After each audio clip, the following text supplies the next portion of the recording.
All right. Well, here we go. Excuse me a second while I finish eating an orange because apparently I said I was ready and then I decided I was not ready.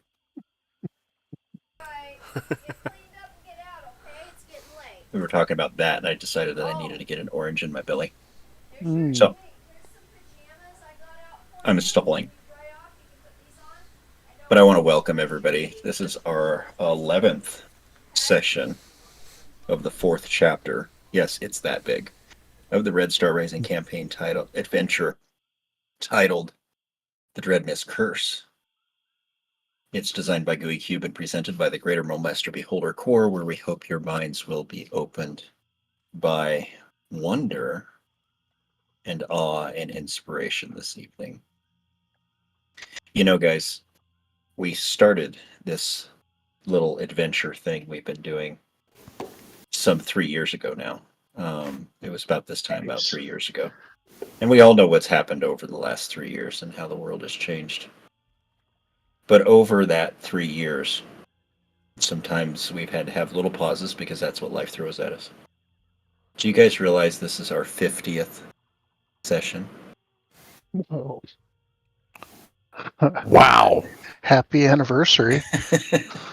So, as long as the time has been, and as much as we've accomplished, it's a bit of a shock to think we've done this many times, but it's also kind of not surprising. It's been a trip, and I'm pretty happy to reach that milestone. So, thank you guys for your inspiration and your great play. And this has been a wonderful time, and yeah. Thank you to Casey. Yeah, absolutely. Ever since, what was it? March the 20th of 2020, I think. Right? Yeah, it was about time we got started. Yep. Yep, that's about right. Yeah. Decided, actually had a conversation with Mark. Oh, it was March 5th. It was March 5th. I see it now. Was it March 5th? It was that soon? Yeah, it Interesting. says 3/5/20. Okay. I thought it was a little later than that. I thought it was April. But we were at Genghis Khan. Mark and I were at Genghis Khan. And I was talking to him about GUI Cube and their adventures in the world. And he's like, I'd like to play in that. And I thought, you know what, let's get some people together and let's make this happen. And you all guys all jumped on board and away we went. And then we all needed something to do for a while there. And I needed something to work on. And so, putting this material into Roll20 was a project. But now that we're back to our normal busy lives, it becomes a bit more arduous. And so it just takes a little longer, It takes a little more time. But we've been having fun with it. And, life goes on. So it's pretty cool. But I'm pretty darn excited that we've made it this far. And it's a pretty cool story. And I hope tonight that we kind of reach a milestone. There's a turning point here, and I think it's a good thing to do. So we're gonna move on. As always, we have playing this. We have Lee. Hey guys. The mighty Trey. Aye. And Chris. And Zane and Mark, I'll have to be perfectly honest, are running a little late, but I think they're just showing up. So it's going to be exciting to see them here in a little bit. But I am also Casey, also known as the Emissary of the Great Mother. So with that, my aberrations, I ask you, shall we begin? Aye. Aye. Looks Well, like the eyes we have it. Looks like we have a Theros with us. We do. Theros is here. Theros is here. All right. Tell the soliloquy. Revenge is a dish best served with a sharp metal object, hard bashing stick, piercing pointed arrows, or arcane brilliance. It's time. Let's do this. So, previously on the Red Star Rising campaign, can you guys give a little bit of a rundown of Session 10 and Session 10.5 for me? We came very close to dying. At least I did. Very close. We slaughtered, we killed, we maimed. So what happened? I Fun. mean, what was the whole context of why you guys were almost dying and then slaughtering and maiming and killing? Even because we decided to raid the compound of the butchers in the middle of the swamp and got ourselves into a bit of a pickle with it. So And then someone decides to run off on their own. I By the didn't little run. Samsons. I misty stepped. You misty stepped off into your own, away from the tanks, away from the dagger throwing deliciousness of DPS capability. Well, yes, but also in my defense, I didn't know there were 10 guys over there on that side of the building. What did we They learn just on kept Halloween? coming. It made for a very good B-rated horror movie.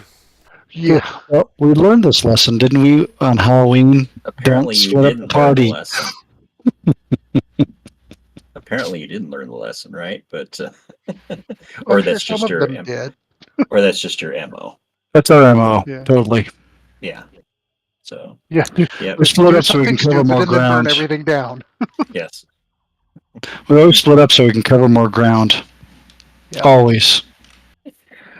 Well, you guys certainly make it interesting. So, at the butcher compound, you got not surprisingly mobbed by various individuals of the butcher family, Jed, Cletus, can't remember the other guy's name, and a whole bunch of other thugs and stuff. That little bugger. Interestingly, you ran into what seemed to be a former acquaintance, we'll put it at that, that seems to be related, took him down, and then you also had a bit of a dust up with the Folsom Flams, who seemed to turn on the family here, and subsequently Got once to live. that got to live, yeah, and that resulted in you guys having a bit of a powwow with them to try and get to the bottom of why they would turn and what the whole situation is, and they basically told you that these people are not to be trusted, and when I say these people, the butchers, which that's to nobody's surprise, and that they were kind of playing both sides against the middle, and they begged for their lives, and they obviously helped you to overcome the onslaught that was potentially your sure demise, but you guys found a way to squeak through, as you typically tend to do. But as you were having a little conversation with them, a voice rang out across the compound, um, inquiring of when you were going to bring it, and when you were going to bring the Folsom Flams up to them to face justice. Yes. So, with that, old Big Daddy Emil brings out again. So, you seem to have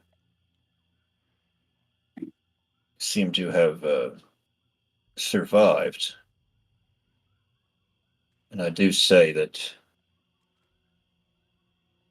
these gnomes were wanted to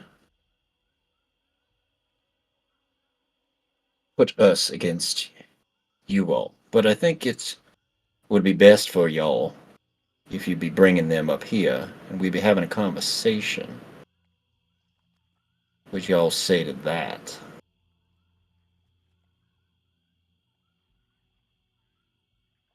Kind of looks at Theros like, this is your call. Roar says to Theros, I think we just had a conversation and a full right now. But We really want to. We could fight them too. Millicent looks at you all with big wide eyes and she's shaking her head vigorously. Well, I don't feel these two are related to the butchers. That definitely gives them a up in my book. Not by blood, anyway. You mean the gnomes, right? Hmm. Yeah. Because I'm sure all the butchers are related Yes. to each other. Sister brothers. Yes. Yeah. Please don't deliver us over to these people. They do unspeakable things, just absolutely unspeakable things to folk. Oh, And that is an option. do not. We're sorry that you've been wrapped up in all of these things, but we can, speak well of you within the town and whatever you may need. If you need potions, if you need other things, we are more apt to oblige if we're still breathing, as it were. See, but- what I worry about is if we run into this problem again with the butchers, is what side you would take. Yeah, Grur grumbles at that point too and says, "Would have been a lot easier if you just listened to us in the beginning." What? You are new in this town. We did not know.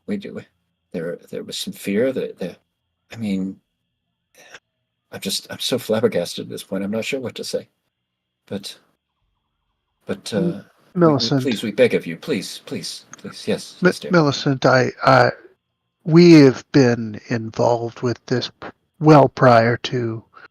with the butchers well prior to ever coming to this town and meeting you, so do not feel that this is... You haven't dragged us into anything we weren't looking for. And Grur adds, "But it would have been a lot easier if you just Yes, listened to us." yes.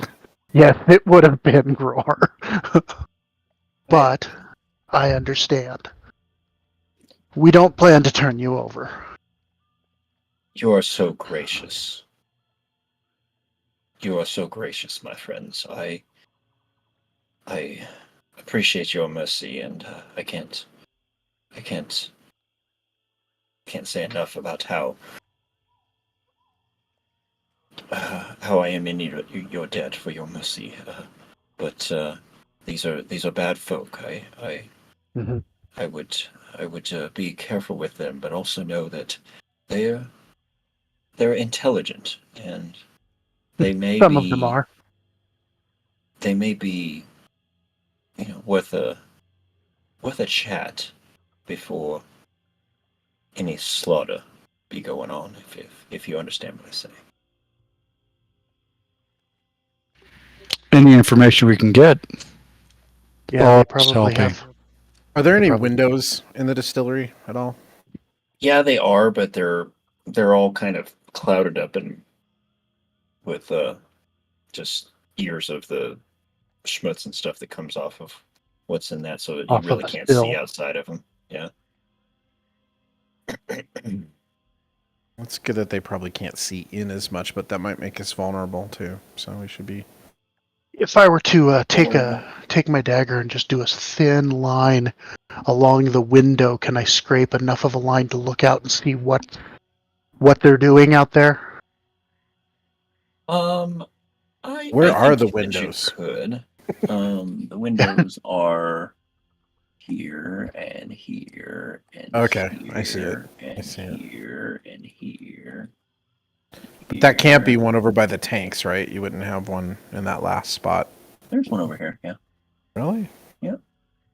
Oh. There's I'll one probably here. check this one right here. This is what happens when hillbillies make hooch, I guess.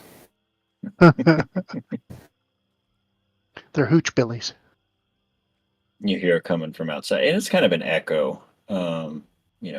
It's a loud voice, but it's quite some ways probably coming from some ways away. And now I say, y'all that are in there, you seem to be taking your dear sweet time making a decision. Do we need to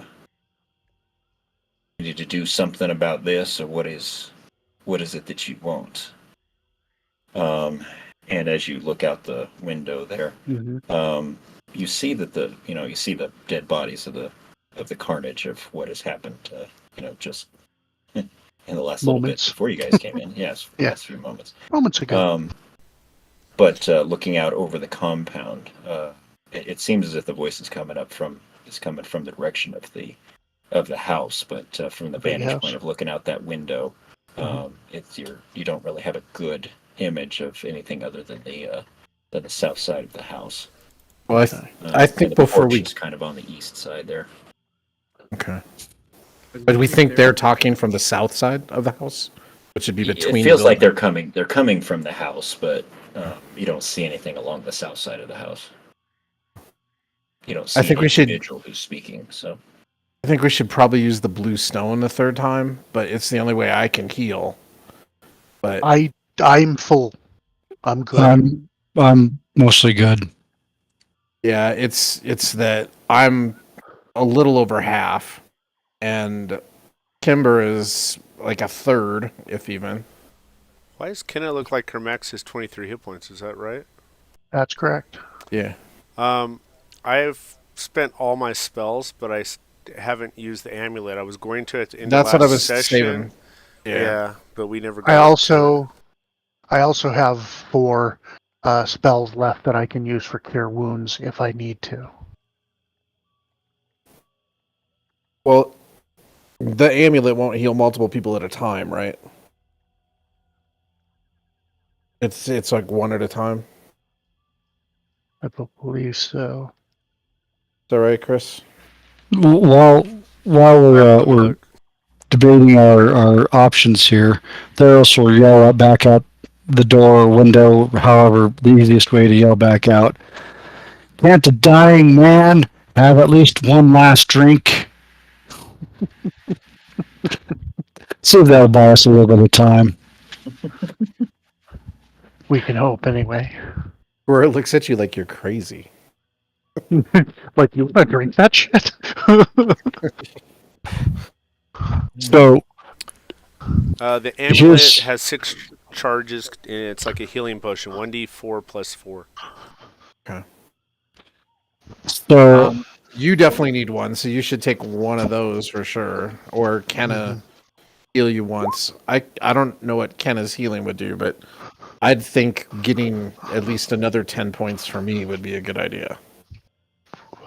I could definitely cast a cure wounds on you.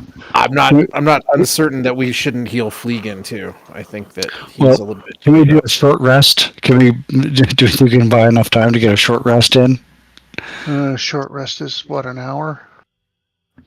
Yeah, it didn't sound like it because they were kind of out there barking already. But I mean, would how say close do you want him to get to I the would say building? under the circumstances, no. There's no opportunity for a Yeah. short rest. And if we have 6 amulets and 4 spells and 1 stone charge left, I don't think we should need I have to wait 5 for that. amulet heals left, so if we want to use all but one or all of them. Let me go ahead and do this for Gror. There's 7 more Gror. Okay, I can definitely use that. Theros is going to double check to make sure he's got the invulnerability potion readily handy. Oh, yeah, potions. I have a couple of those. I will give a potion of healing to Gror for later use, or now if you deem it necessary. I don't think now. Who did I think Kenna it's heal? I healed Gror. me, but you might want to give him one too. But definitely take another amulet charge for sure.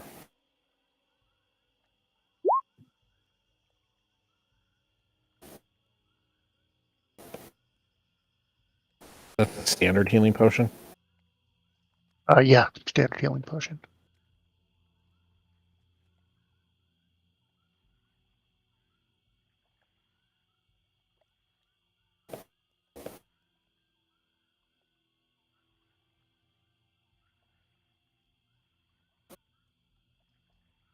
So that does 2d4 plus 2 as healing, so.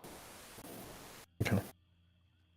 I also have a half healing potion, which does 1d4 plus 1. I'll hold on to that in case of an emergency. Well, I've got 4 left. I can do, like, say, 1 on Fleegan, 1 on Grower, maybe another one on me. Yeah, that seems about the best idea. Is definitely you and Fleegan. That'll leave us so. with 1 left. And Fleegan only has 22. So I'll do Fleegan and then Grower.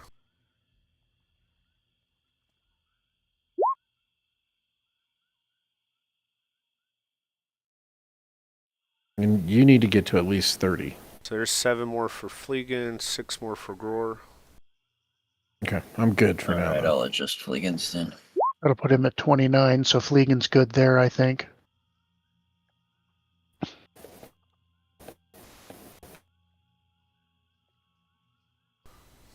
Well, we're looking better. I got 1 heal left we could save, unless you want me to use it on somebody.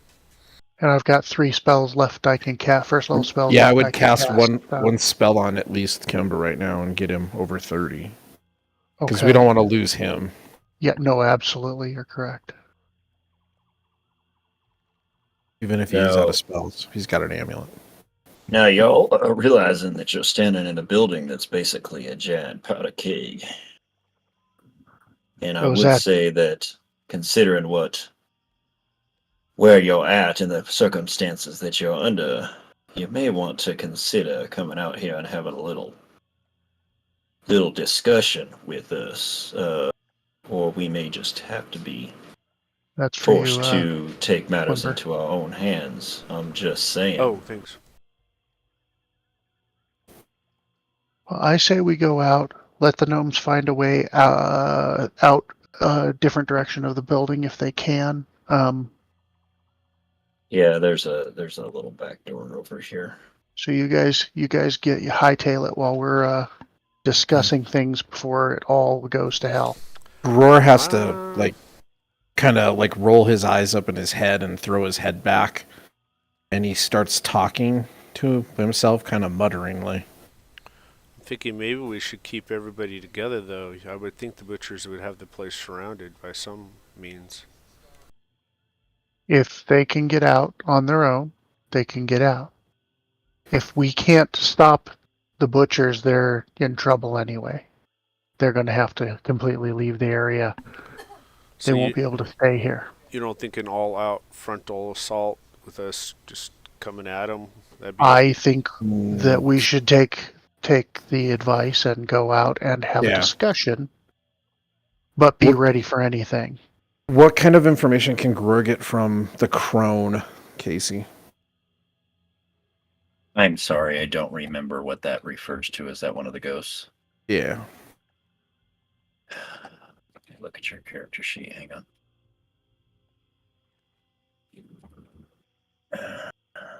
Remember, did you grab those 5 points that I cast on you? Yes.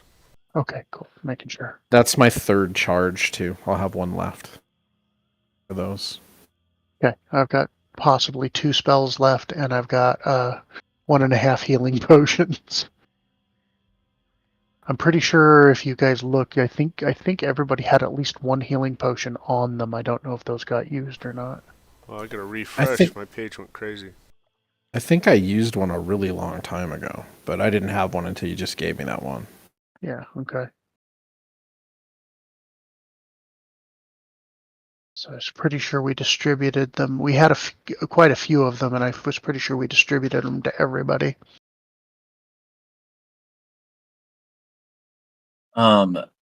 The way I understand the way that this works is it's not so much that you gain information, it's that you have the ability to kind of have an inkling of something that may happen that would cause you to make a saving throw. So as a reaction, if you say nothing yet, I understand that it might come later. But it's not information. I mean, the way I understand the way this mechanic works is that you can use this function as a reaction, which is a reaction is an action, Oh, okay. Yeah, I didn't really spell that out. To be able to gain advantage on a saving throw. So what it's saying is I don't necessarily give you information because of this, as much as you have the opportunity to use a reaction to utilize that to gain advantage on a saving throw. Okay. Well, I'll take that as the information I got back then. Okay. All right. And now I know. Yeah. Which is apparently half the battle, according to G.I. Joe. But, So the false and flams are gonna head towards that back door and kind of bowing and somewhat groveling and thanking and all of that stuff as they move towards exiting the building here. They shouldn't walk out. They should be the ones who stay in as we go out. Yeah, I was going to say we should probably go out and distract. Yeah. And then they can hightail it, so. Okay. Turn invisible or anything else they can, but Yeah. they shouldn't go out right now whatsoever, until we're in discussion. That does sound like a wise course of action. We thank you. We're so addled by what has happened. It's hard for us to think strategically, but that makes perfect sense. Thank you so much. Gror says, if you would have listened to us, it would have been a lot easier. You don't have to keep rubbing it in, Gror. It's my catchphrase. Yes, it is. All right, you guys ready to step out of the building here? Let's do it. Who's going first? Well, I don't have armor, so I'm not going first. I'll go first. I'm practically naked, so. Yes, but you're also you also take like half damage, so. Should probably cover that thing up. Gror, go first. All right, give me just a second here. Just gonna modify a couple things. He's holding the lucky longbow though, in one hand with an arrow knocked. Do you want me to step out? Do you want to hand me the lucky shield and I'll step out with it? Be your shield in front of you so that if they come, you can just unload the lucky. Sure. Oh. Slide it off my shoulder and roll it into the door. Yeah. Here. All right, so I'll take the shield. Your shield. It's fine with me. All right, we're gonna move you over here. Hang on a second. Oh, I didn't even think of moving myself. All right. Because I figured we were changing. Yeah. No. When I say move you over, it means I moved you over to the map. So. I will put myself in the back. All right, you guys see the butcher combo? Yep. Yes. But I don't see where the white women are at. All right. Not appropriate, sir. There's a lot of dead hillbillies, though. Yes. Oh, what a beautiful sight. That's what I call a good start. You think this is good. Wait about, I don't know, the rest of the session. All right. So the voice is coming from a dark, imposing figure who's standing up on the porch of the house up here, standing near the door. So, seeing that y'all's have come into your senses about having a little talksy about what kind of the predicament we're in. And I do believe I have information that may be useful to you all and maybe a little bit of a, shall we say, compromise. If you all be willing to come on up here and we just kind of sit and maybe have a cup of tea and just have a little fireside chat. Got a fire going in here and daughter and my wife are just kind of hanging out, be a little more comfortable. What y'all think about that?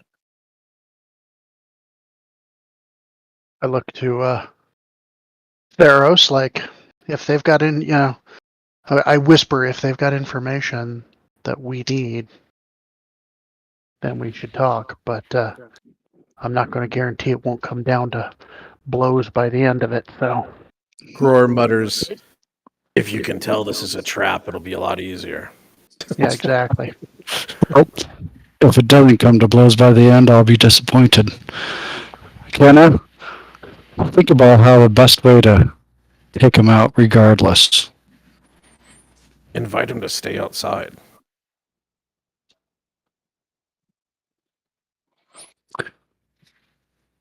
We rather enjoy the evening. It's Or is it afternoon, early. afternoon? I know thought It's it was late afternoon. late late afternoon. It's afternoon. Okay. late afternoon. Getting on towards dusk. We're enjoying the evening out here.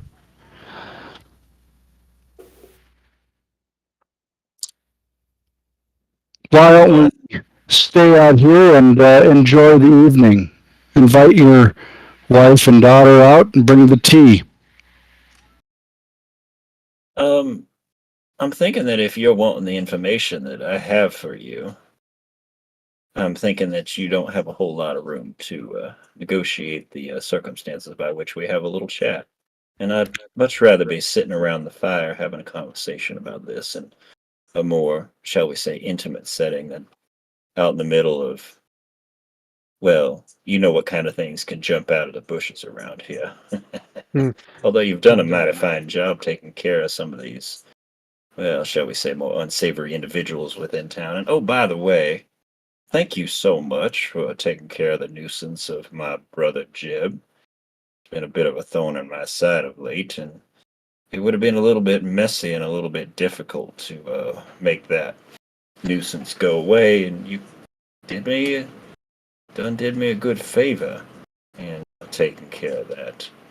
So 14 other favors, too. I'll do a slight bow and say, with such a fine offer, how could we refuse? yeah, come on up here. Let's just take a sit. Hey, Gror, has it been a bit since we've checked on Billy? He's out in the water. With In the boat. Yeah, he's out in the boat. Tanner. I don't really want to look out there too much and like give it away, Yeah. though. Yeah. Yep. That's my concern. But if we're gonna do this, we should try to rush it to, get Well, them. we need to get the someplace by time information the and sun goes down. Can he? Do you think we can? Basically, can he see all of us? Does he? I'm going to do an intuition check to just see if, like, he knows that we're all here. Oh, Well, is it pretty obvious? he can see all five of you standing there. Okay. Yeah. All right. So we can't. Okay. We should have thought about having Fleegan go out the back and do yeah. something Yeah. different. Too late now. The gnomes should do that probably. That's hopefully what happens. All right. Hopefully they get out the back. Yeah, exactly. I'll slowly walk up the path. Be sure to be ready to slaughter, kill, and maim. Quietly, the group. I will bring up the rear and make sure that nobody is making pincer movements to block us in. Okay, give me a perception check, please. Absolutely. Hello, everybody. Sorry about that. Hey, hey, hey. Hey, you're welcome. The gang's all here. Oh, everybody's here. Yeah. We were having a conversation before we started, Mark, that this is our 50th session. Oh, wow. Quite a And milestone. 3 years ago we started, so. Yeah. 3 years and a month. Yeah. Not like anyone's counting or anything. Well, it's easy to go back and look at YouTube and see when the last one the first one we did was. So who's ever walking up there right now? Oh. You're welcome to get about halfway, and Kenna, you don't see anything that would indicate that there's Okay. it's a trap. Was there anything odd that Gror noticed when little Doofer was running for his death about how he crossed the bridge? Like, was he hesitant or particular at all? AKA is the bridge trapped. Yeah. I think that that's something you probably would have had to ask at the time than after the fact. So. You mean I can't remember how he was running right before I shot him? Was a He little was bit running. crazy. You were paying attention to try and shoot him. Okay, That's what I mean. Did he act careful at all? If I could run. Give me an insight. Give me an insight check with disadvantage. That was a while ago. You were focused on trying to shoot the guy. Well, yeah, but I don't have a scope or anything. You know. Give me an insight check with disadvantage. I'll tell you. Okay, let's see.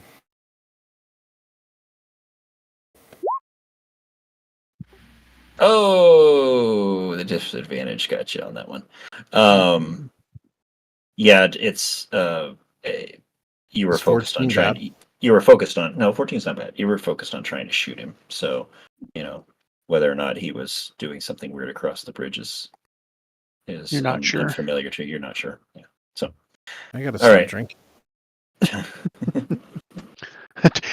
We've been saying that for months.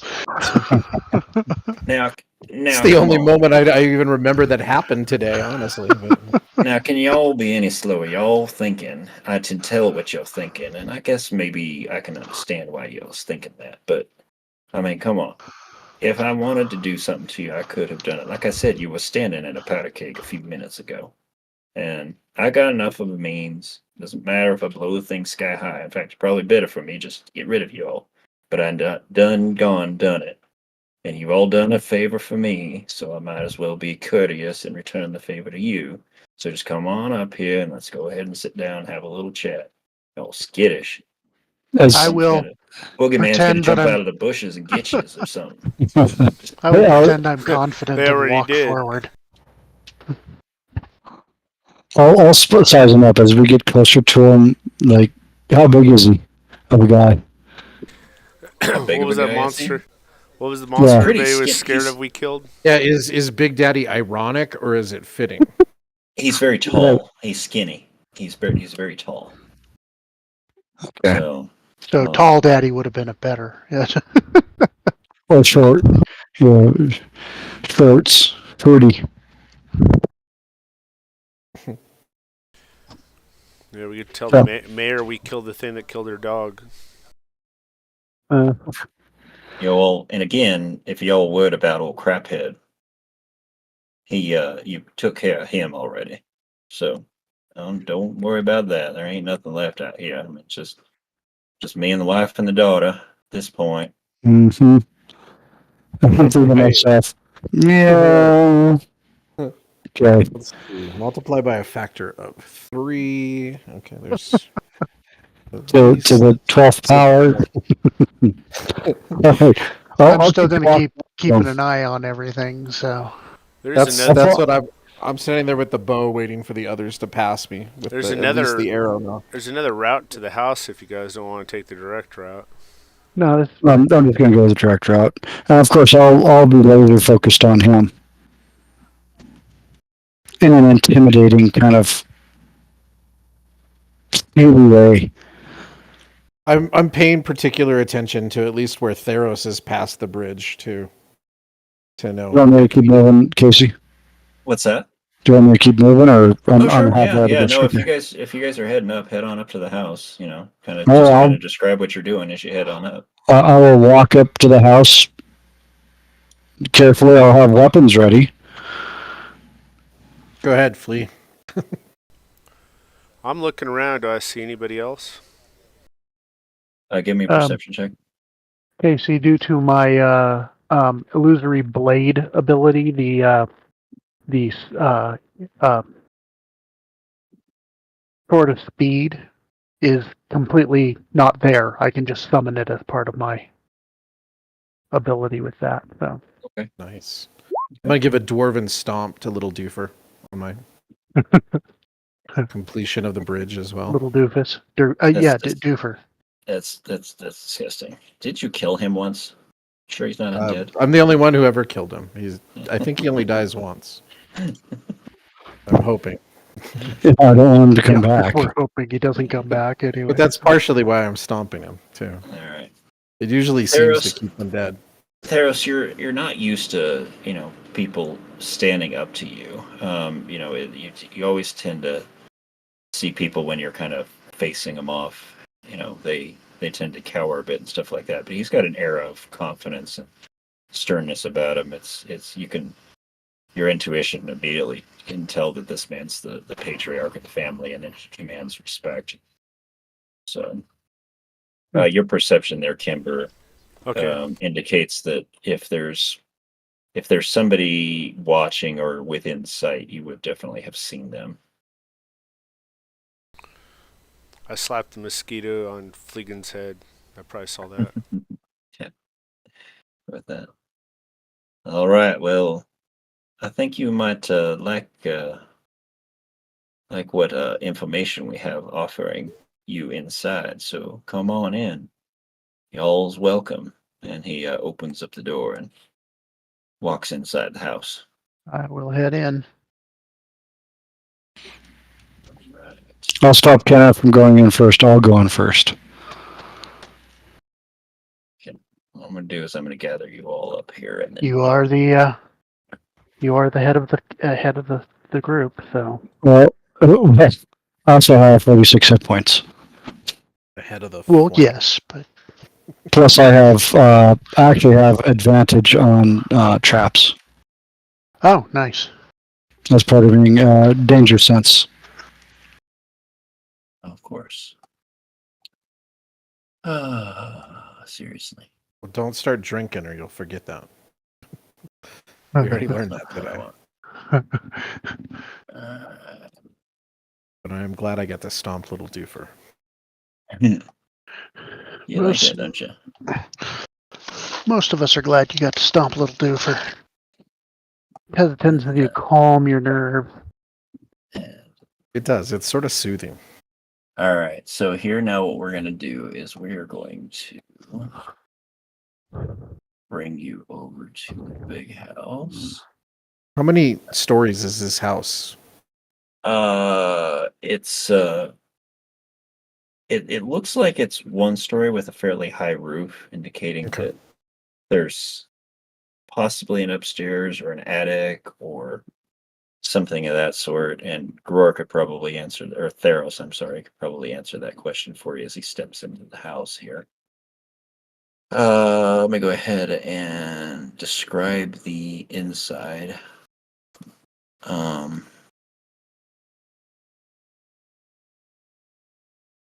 Right. So from the outside, it's the most northerly buildings of the buildings on the compound. It's larger than the other two with stone wood construction and seems to be a bit more well maintained. The windows are covered in shutters, and the front door to the place looks quite sturdy as you come up to it. As you guys enter the main room there, the door reveals a fairly spacious and quite unkempt living area. A large stone fireplace dominates the room with several rocking chairs before it and a stack of split logs to the side. A wood mantel protrudes from the stone facing, upon which sits a number of candles. 3 pipes on a small stand and a pipe leaf tin. Toward the center of the room behind the rocker sits a worn couch and 2 easy chairs and a dusty rug beneath them. Dark stains on the carpet hint at least one dog in the place is not well house-trained. The light scent of urine in the air seems to confirm this premise.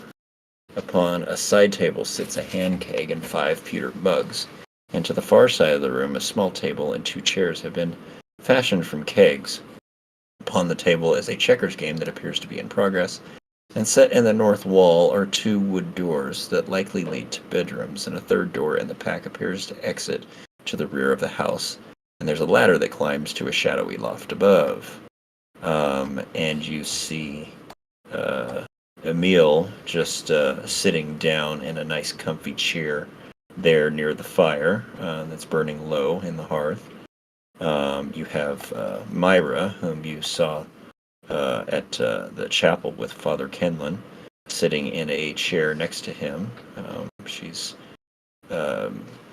lazily watching you as you enter the building, and then you see what seems to be a middle-aged woman, motherly type woman sitting in a chair across the table from them, and there is a dog with his ears up but laying on the ground near the fire, near the logs that are perched near the fire. And Emil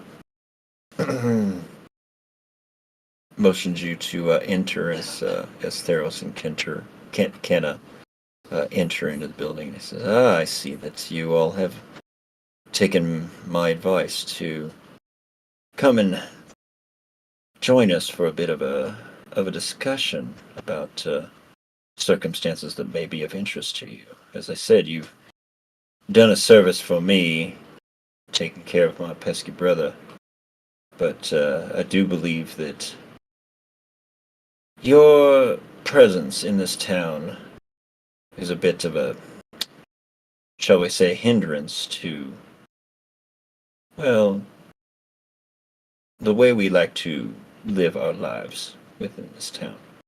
And so, maybe feeling that it's a good opportunity to maybe offer a bit of a, shall we say, what do people call that? A treat? Is that what civilized people might call it at this point? They might. Hmm. Yeah, well, as you can tell, we're just more backward, simple folk here. But, we have means, and I'd like to continue to have those means. If you know what I mean. Pun intended. So I tell you, why are you here? You're obviously not who the townsfolk seem to think that you are. What brings you to this town? Why are you even here?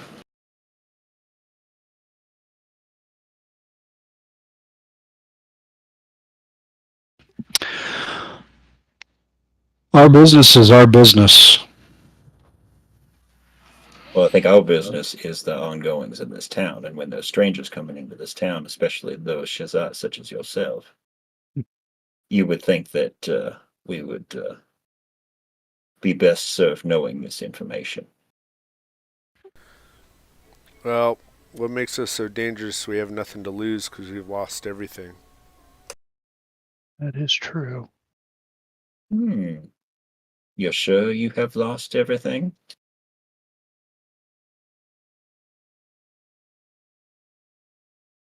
Maybe I have some information for you that would indicate that maybe you've not lost everything. Would that be of interest to you? That would be of interest. Can we see anything in that loft area that the ladder was to?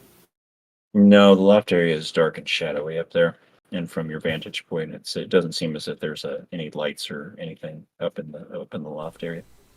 And Kimber, keep my is eye keeping there. a. Oh, sorry, yeah. Kimber's also keeping a look outside the door. Okay, Kimber, give me a perception check.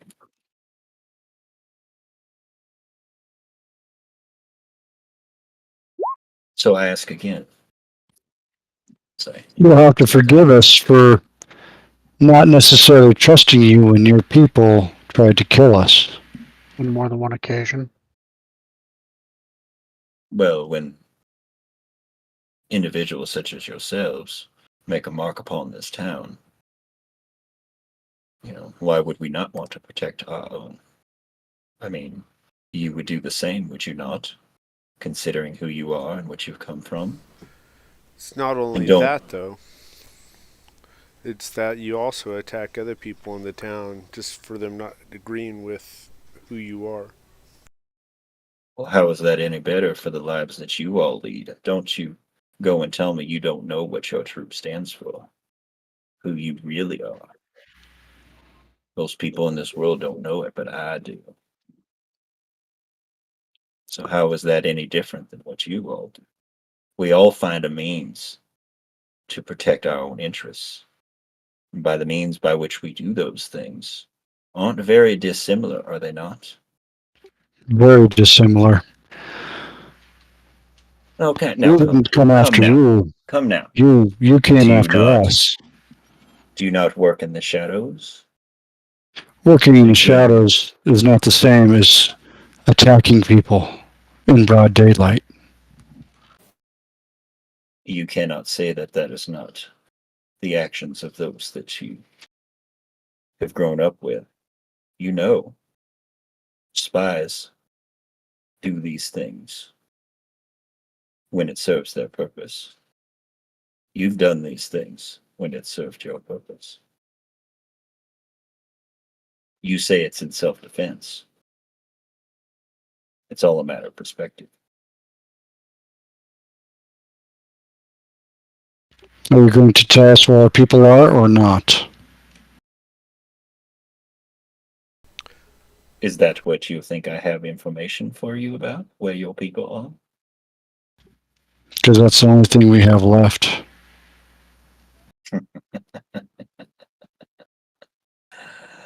Oh, there is much more going on that you can even fathom to understand. Well, Father Kenlin seems to think that I don't know what's going on in this town. Been here a lot longer than he has. I know a lot more about things than anybody thinks. Grew up in this place. I tell you what. And that perception check that you made there, Kimber, um, you notice something interesting while he's talking. Um, he fathers and daughters tend to have body language among with each other, and that body language seems strained and odd to you. In a situation such as this, you would think that she might be more of a might be seeking more of a protective sort of posture, not trying to protect him, but him trying to protect her, considering her age and standing. And his wife seems oddly silent, but her eyes have not left her daughter as he's talking to you, which is awfully strange. So I'll leave that at that. I assume he's been talking mostly with me since I've been dialoguing with him, or has he been talking to all of us? He'll talk with you back and forth, but he is watching everybody. He's very aware of who's doing what and standing where and such. I will take this opportunity to kind of ask amongst the rest of you, is there anything specific? I know Gore said he was trying to look, and see if there was anything he could see up in the loft, but anything else, Gore, that you're kind of doing while this dialogue is going on?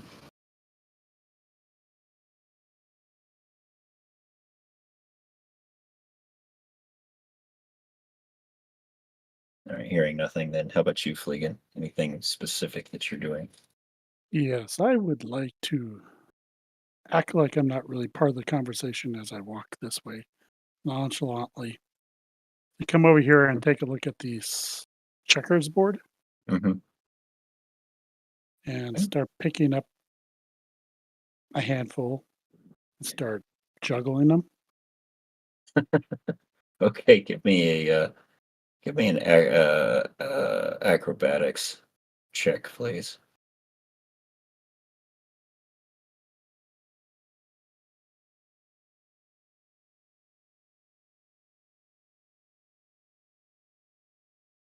Yeah.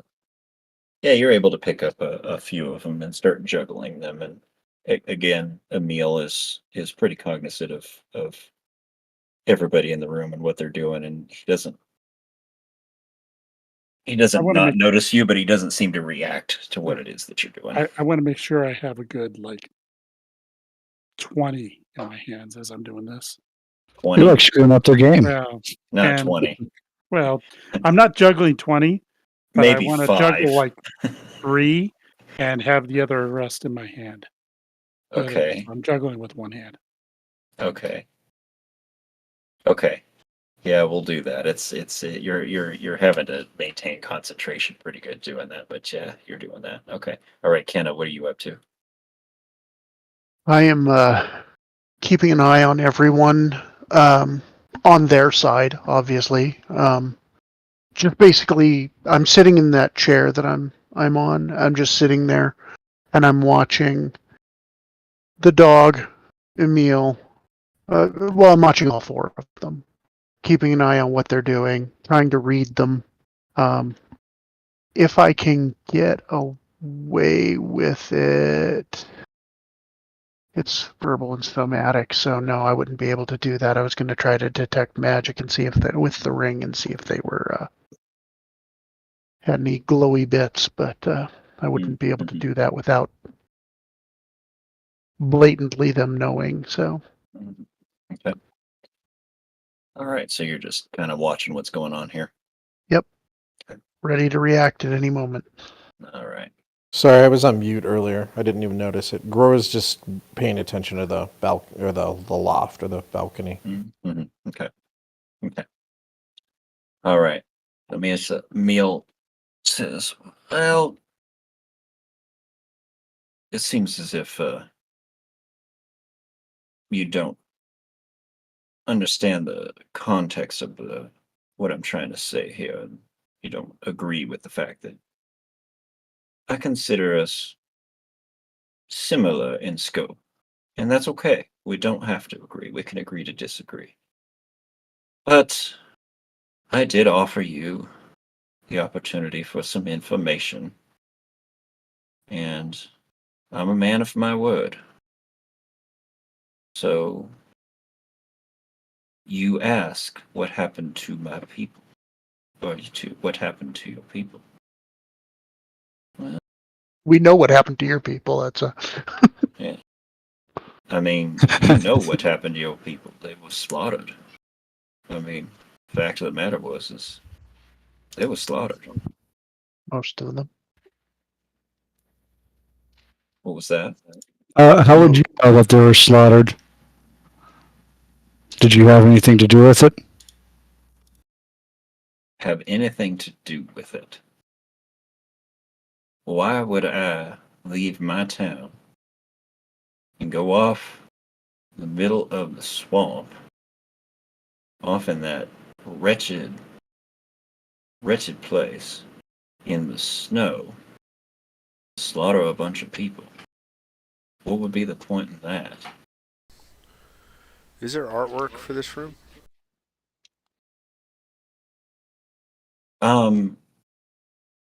No, not really. Okay. I mean, other than really, again, the carpet on the floor and the chairs and the things like that, you're talking about like specific like tapestries or art on the walls. No, I was talking about like the GUI artists make artwork for a lot of scenes. Oh, Like you're talking about the an actual picture. image of Yeah. the room itself. Yeah. No, there I is have a not. portrait of Mara, but do we have a portrait of everyone else? Especially the dog. Oh, sure, Your that's dog's probably a good smiling, idea. can't you tell? He's smiling with a Yes. big smile. Oh yes. Thank you There for he is, reminding me. Big Daddy Dear Butcher. Lord, he looks like Alice Cooper. He does. Yes. It would be fun to play him as Alice Cooper, wouldn't it? Someday in the future, if I run this, I may actually do that. And you guys have a picture of Myra somewhere in there. Yeah. Yeah, she's in there. 21. So, all right. So those are the folks you're talking about. Thank you for reminding me about that. I got kind of sidetracked in what I was doing. Oh, that's okay. Picture that. I just like seeing them. Yeah. Don't have a picture of the dog per se, other than the token that you see in front of you. But I will say this.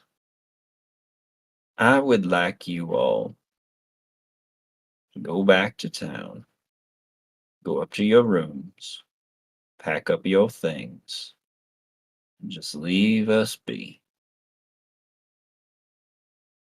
And you will rightly say, well, what would I give you to make this kind of thing happen?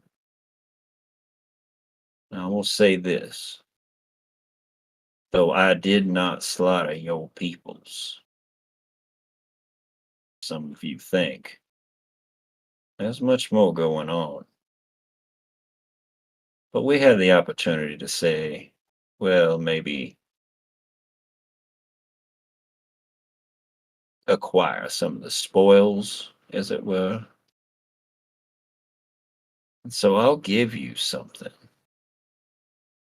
very worth your while if you'd agree to walk out that door, back to town, gather your things, Just head on down the road and forget this place ever existed. What do you think about that? That is going to highly depend on what it is that you're offering. And then I look at Theros like, sorry, I shouldn't have No. spoke. No, that's exactly what I'll look back at her like, that's exactly what I was thinking. You don't want to know what I was going to say. We usually don't. Well, there's a little give and take here, my friends. A little bit of trust should be earned. Trust is an important thing. Don't you think, my dear? He looks over at his wife. She nods and her eyes flick over to her daughter. Her eyes flick back over to her husband. Yes, trust is a good thing. I do believe that especially family should trust each other. Oh, So now I think that's heavily dripping with connotation. I Yes. think these people should trust us. We will very much make it worth their while. They just leave things be. But I will say this. If we give them something, and they don't want to just turn around and walk away, maybe what would you say, dear, that they do a little something for us?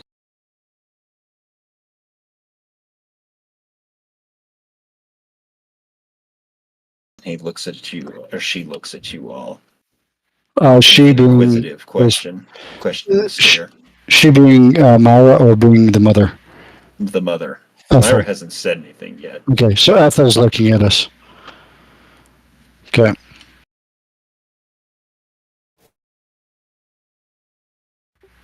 So you want to hire us? Well, I would say that there are certain circumstances that you, being who you are, might be of assistance, and we could make that worth your while. Emil kind of cuts in. He says, Ethel, it's not the time nor the place. It's best that they just leave and we handle matters on ourselves. I smirk at him, and I'm like, oh, now I'm intrigued, and I do believe it is the time and the place. And we now know who wears the pants. Well, how about we get back down to business here? Well, we are talking about business. We're interested in the offer that you have. He snaps his fingers. No. He snaps his fingers twice. And kind of motions from behind him. And coming around the corner,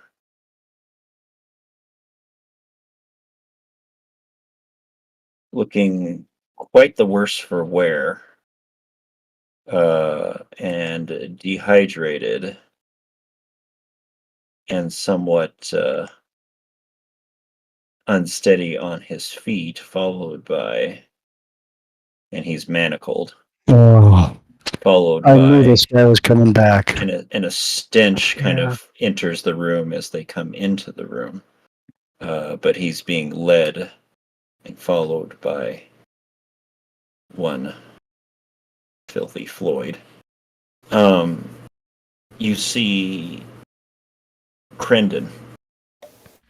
Crendon is a fellow Frenta from the Hanataz troop of yours. He's not one of them that we know the backstory of, though, right? He's one that you. I mean, I can share the backstory with you. I mean, if you want to, but he's somebody that you grew up with. Right. What's that? We didn't go through it when we were doing all of our stuff around the carnival and all that stuff, right? Yeah. I don't remember him specifically. From my, I'm sure Theros knows him, but from my recollection, I don't remember him. You as individuals, the players, you grew up with him. Yep. So Right. you're very well acquainted with him. He's He's a bard. One of the he's kind of the pretty boy of the Frentas. All of you kind of felt he was a bit of a show off. He was kind of annoying, actually. He was the popular kid. But to see him and to see one of your own, I mean, I guess I'll leave that up to your characters to kind of react to the fact that, you were pretty darn sure that your entire troop was slaughtered, and then to see that there's one of them alive, although not looking too healthy at this point. How do you react to that? I'm going to make a charisma roll to see. There's one of two ways I want Theros to react to it. So, oh, not good. That's the Legan- bad reaction. Legan misses one of his One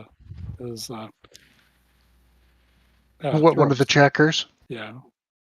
3 checkers go flying. At whom? Yes. Nice.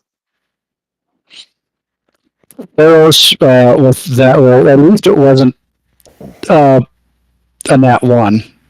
Or actually, it was a nat 1. It was a 2 plus 1. Theros is on the verge of going ballistic. I will stand up and put my hand on his chest and be like, not yet. So you said you didn't know about our people, yet you bring out one of them. Well, as I said, we had the opportunity to acquire some of the, shall we say, belongings of your group. It was a group that came through town, and they had some things available, and we were able to acquire them. And we acquire things, and those such as you on much more than things. I will step rather forcefully over to Crendon with a water skin to give him a drink. Well, Filthy Floyd blocks your path wherever you're going to go. He immediately steps in between you and the other, not allowing you to I'll pass. hold up the water flask or the water skin. Give him something to drink. Crendon seems almost lethargic and maybe even not quite aware of much of what is going on at this point, enough to perceive that you're trying to offer him a drink at this point. Emil says, no. And he is really focused on you. He's got a warhammer leaning against his chair, and he grabs the end of it. He doesn't threaten with it, but you can tell that he's ready to grab it at a glance if he needs, and his focus tends to move directly onto you, Theros, and seems to leave. He was very well aware of what was going on with everybody else, but seems to be focused on you. And he said, "No, we haven't come to an agreement. My offer was I would provide you, say, this gift in return for you guys obliging my request to leave now. Go on your way. Say you to that." I'm amenable to it, but I also want you to tell us who offloaded the spoils to you as well, and where are they? Or where are they gone? Well, they come through town from time to time. We have a bit of a, well, I guess some of you might call it a don't ask, don't tell arrangement. But I'm a little bit concerned about what's going on in the town. And don't like what these people stand for. I've never been much of a prejudice against those of dark-skinned races and such. I know people seem to distrust what they call them, the dark elves. But when it begins to interfere with the comings and goings of what we have established as far as a means of life here, tends to be a bit concerning to me. And there's one in this town seems to want to have acquired this individual for his own purposes. And I think it's time maybe that you need a little bit of sweetening of the deal here. And so I think it's time for my wife to share a little bit of information with you about some of the going-ons in this town that some people, even in this room, know more about than they're letting on, don't they? Of course, I Does he look at his daughter when he says that? He gives a sideways glance to his daughter, yes. Hmm. And he says, Ethel, I think it's time that we kind of bring things out in the open, shall we not? Just, I think you are right. Waiting some time for this. She pulls a piece of paper from her bodice in her dress. She unfolds it. It's a piece of parchment. And you see Myra gasp. She pulls it out and unfolds it. She says, I think it's time that maybe I should kind of lay all the cards on the table. What do you think, husband?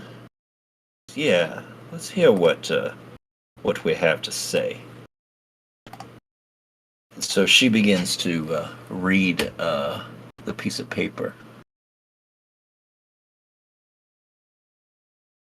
My dearest Myra, I must tell you that these past few weeks since you told me of the child have been some of the finest of my life, only surpassed by my finding the truth from our mistress Noxica. Soon our love shall be consummated fully, and your vile father sacrificed in the slime pit to the veneration of our Lord Flemmerach. May his rot and ruin cover all. The peace festival comes soon. At the church we shall do the deed. Sadly, some of the folk in the town will need to pass in order to summon into the deliverer, but that is the price of bringing about the wonderful times that are to come when our Lord is returned. Be careful, my love. Let no one know of our plans. Please do not be jealous of Alice. When the time comes, she shall join your father in giving her life to the glory of our Lord. In devotion. Signed, Garrett. Daughter. And Garrett is the priest? He's the father. Father Kenlin. Father Garrett Kenlin. Yeah. Yeah. Got it. Just making sure. Yeah. I Number thought so, but I wanted to be Number sure. 3. Daughter, you are no daughter of mine. And without a word, and kind of just out of the blue, Filthy Floyd pulls out a dagger and slashes Myra across the throat.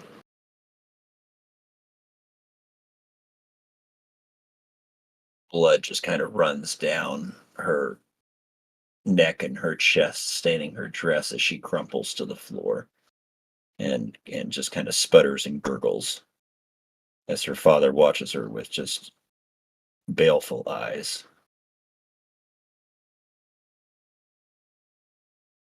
How does mom look? Okay. Furious. She looks furious. And after a moment, he stares at her dying body on the floor.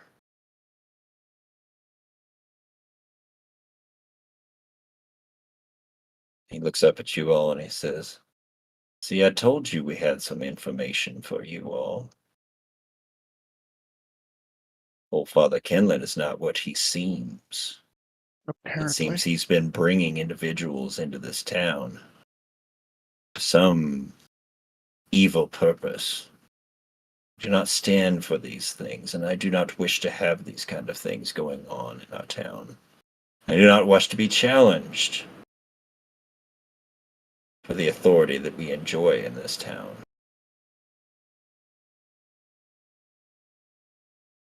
And now that we know what is going on, I think it's important for you all to make the decision to leave this town and leave things be.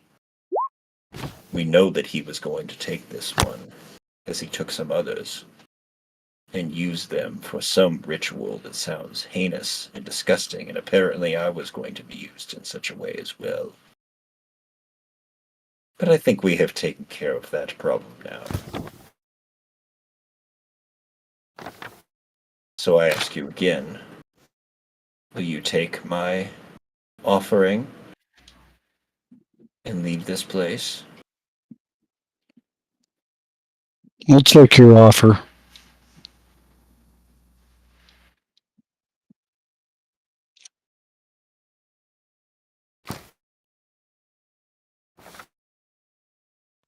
Good. We would like to have as much information as you have about these people, perhaps where they've gone. We need to help the town folk too. We need to make sure the father does not succeed at this.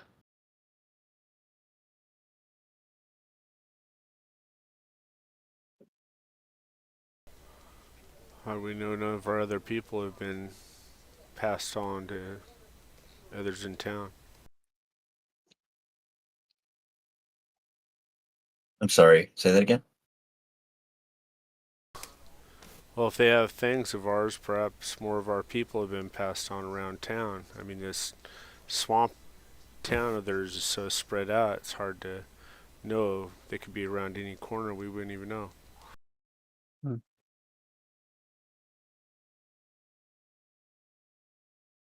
Well, if you can tell us where these vile people have gone, like your dog, I'll motion to the dog. If you can send us after them, to hunt them down, make sure that they don't disrupt your little town any further. As we gather up the rest of our people. Well, I do believe they've passed on through, and I think it is most important at this point that Kenlin be dealt with, and considering you've, shall we say, dispatched the resources that I have at hand to handle this situation with him, maybe we can, say, extend the arrangement just a bit farther. If you would be willing to help take care of old Kenlin.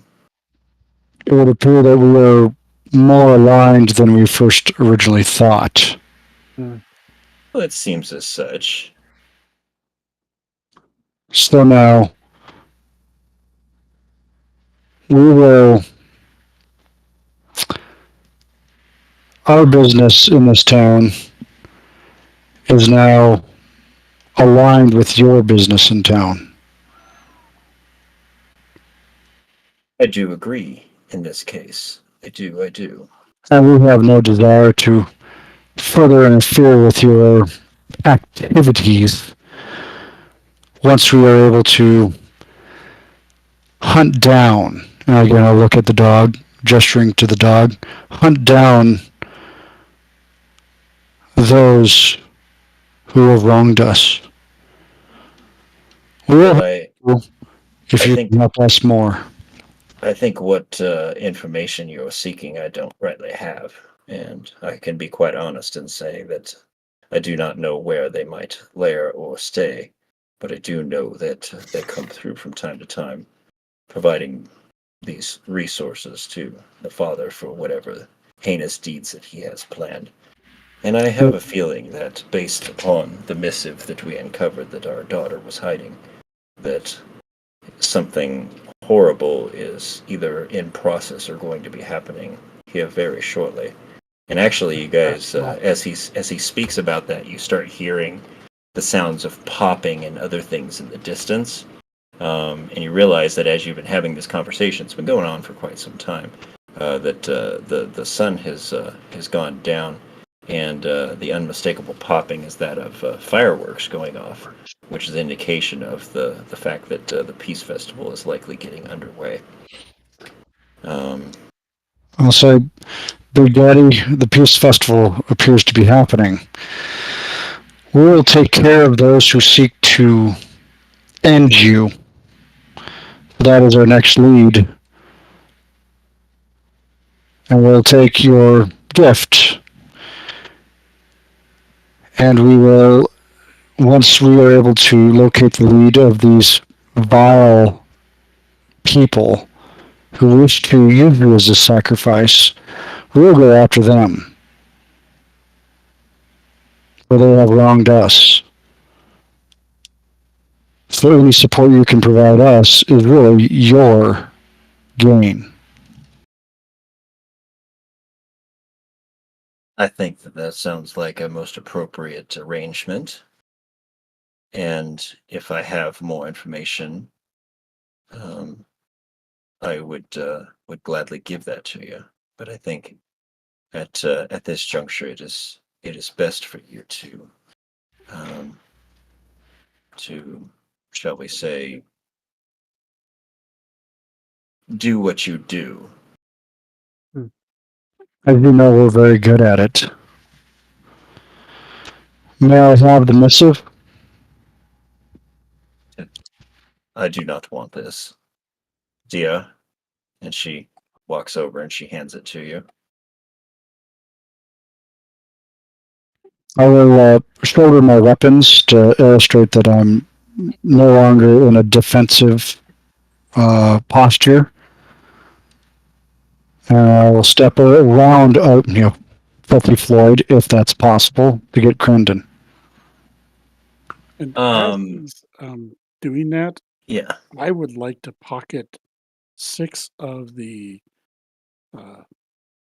chits Checkers. for the markers Mm-hmm. of the same color into my pocket. Okay. Give me a sleight of hand check, please. They're never 20, playing. 20. They're never playing checkers ever again if I have my way.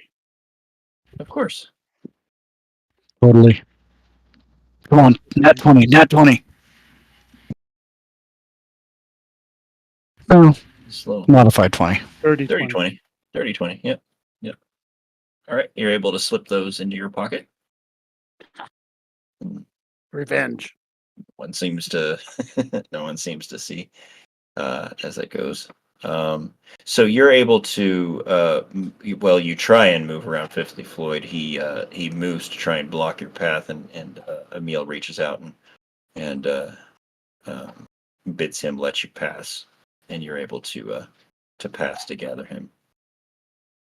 I I'll go do ahead believe that we are now a number of family members short, and there's some things that we need to take care of here within our household. But if you will take care of the rest, it seems that we've come to a mutual agreement of you do what you do and we do what we do, and life will go on. I'll scoop Brendan up pick him up and very well. Our arrangement is made, and we'll proceed to walk out, or you'll get him over to Grimber for administering, so that then we can make our way out. Let's get to the boat. We need to get back to town. I'll check him over for injuries or anything I can do. All right, so then at this point, you guys are taking them. You're gonna go, motion to Trenton to bring the boat back over. You guys are gonna all get in the boat. And Are the gnomes still around, or did they find their own way? They're nowhere to be seen outside. If you've slipped outside Okay. All at right. this point, so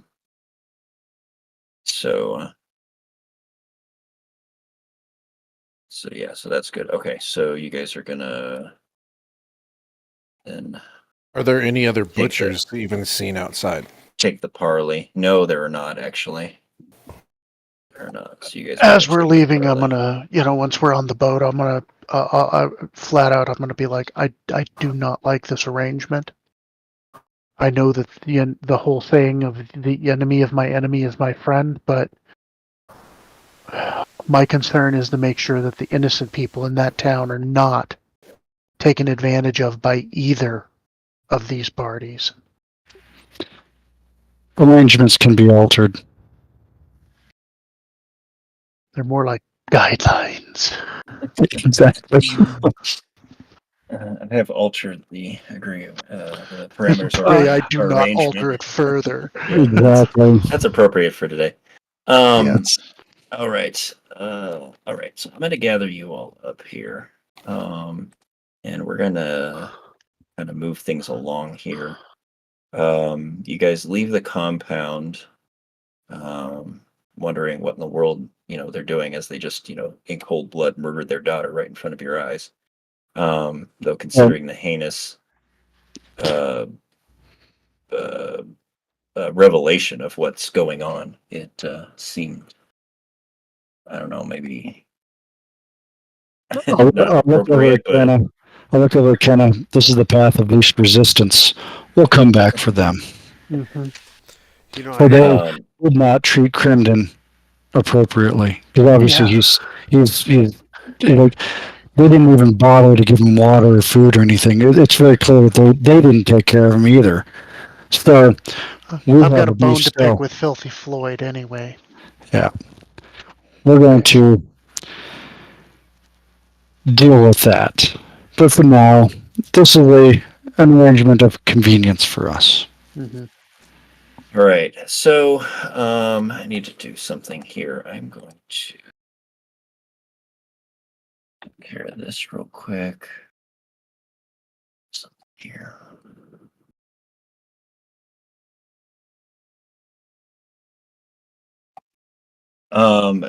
You guys get in the boat.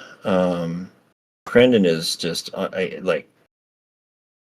he's very lethargic. He must be doped up or something like that. So trying to get much information out of him is pretty much fruitless at this point.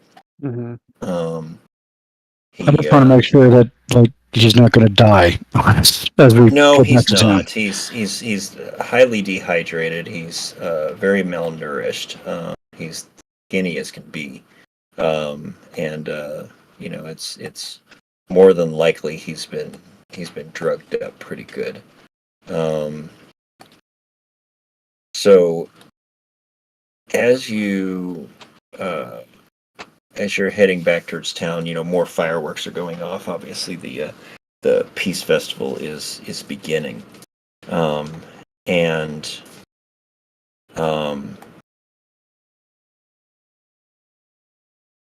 as you guys kind of let's see, let me move you to. It's going to be the best map for this. Probably this one. Where are you guys? There you are. Okay. Do this. So let's move you to this map.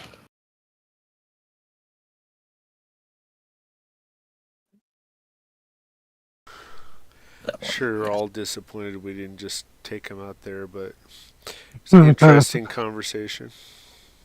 Yeah. We're low on healing right now. That was a tactical maneuver.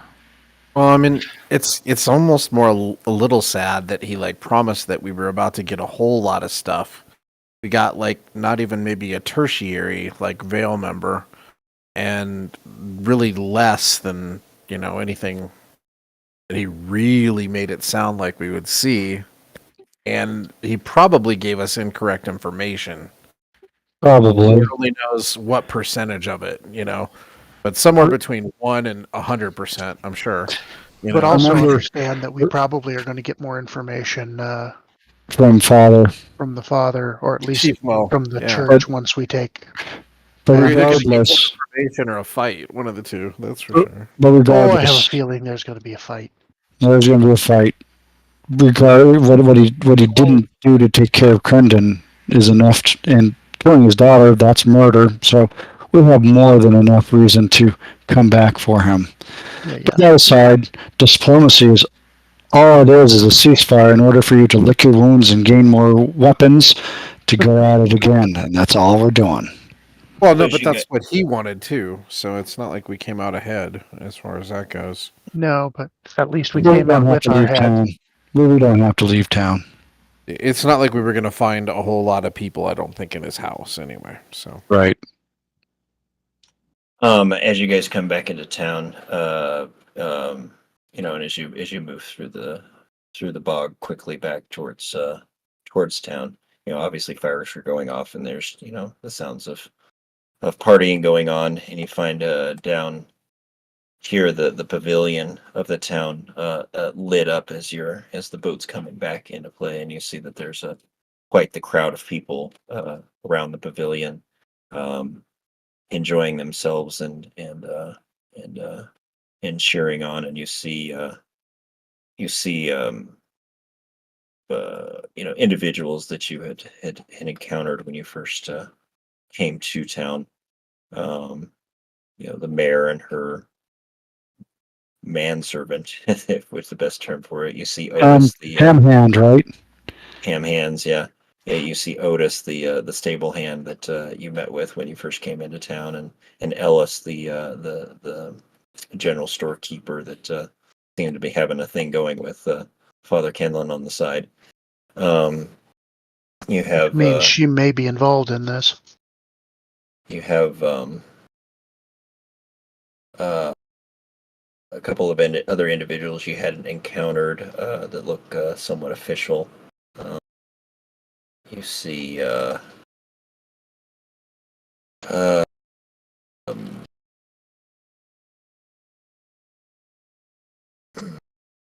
on a second here. Some of the other townsfolk that you haven't seen before. And We do have a reward to collect from the mayor. That is That's true. right, you do. That's right, you do. All right, so as you guys come in, I'll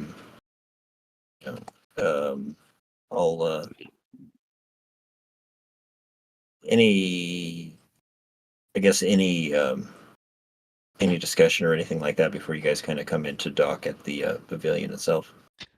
Are we able to get a short rest in? On the boat? Yeah.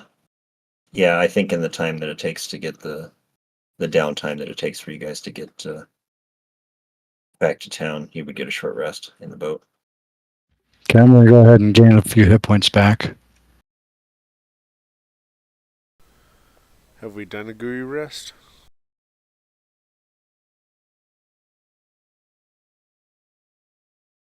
I don't remember. Not recently, but what do we need to take back then? Is it all hit points back or? for a short rest, you can spend hit dice and roll them in order to gain hit points back. It's your hit die plus Constitution, and you can do it multiple times until you run out of hit dice. So for third level, You'd have 3 hit dice. right? You don't have to Plus- roll them at the same time. You can roll each one individually. You add your con to each one.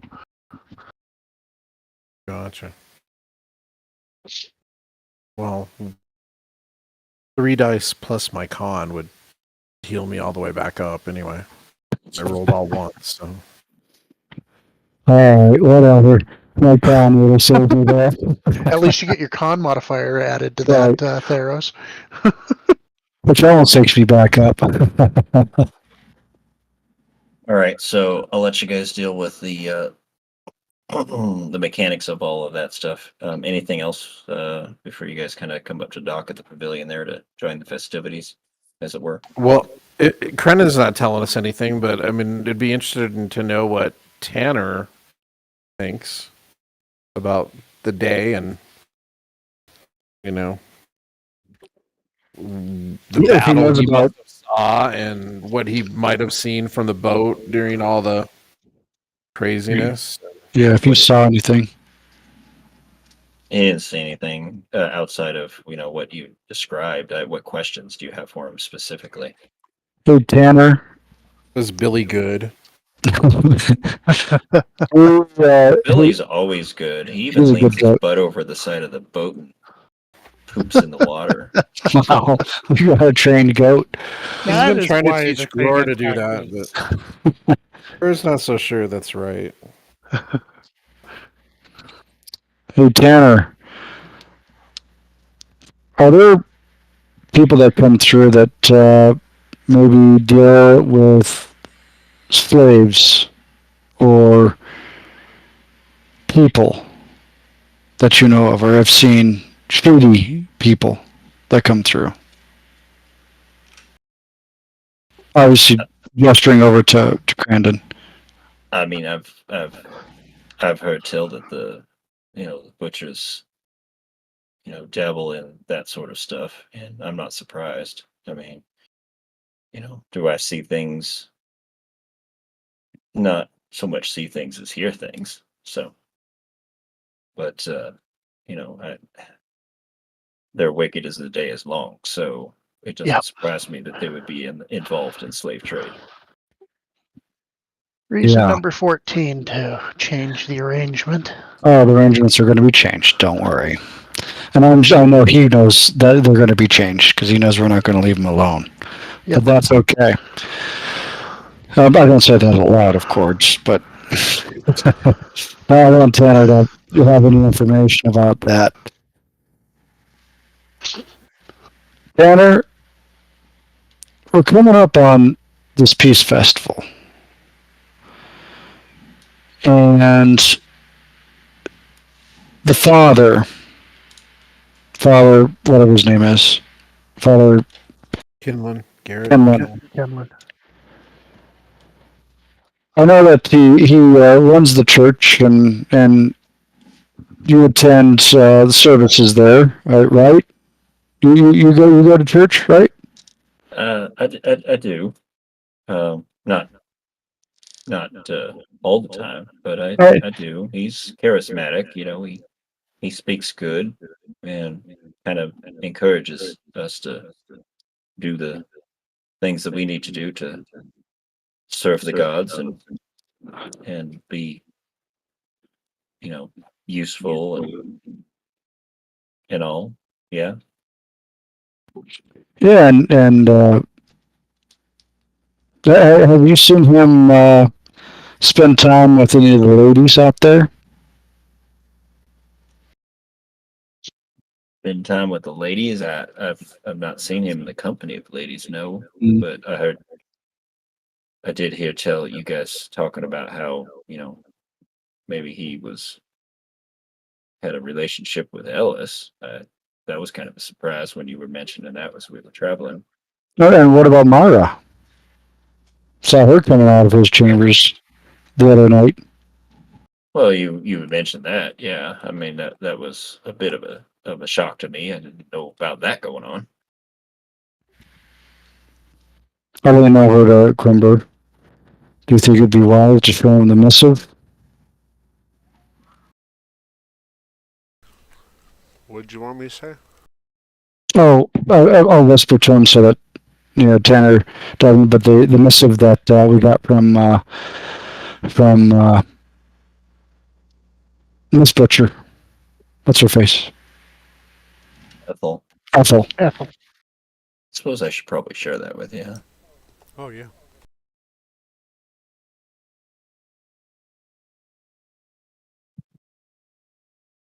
That'd be good. Yeah. Be like, do you think it'd be wise to share this with him, or should we keep this to ourselves for now?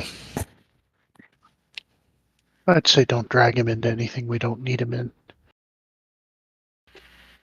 But see if he recognizes the handwriting as being the father's. Yeah.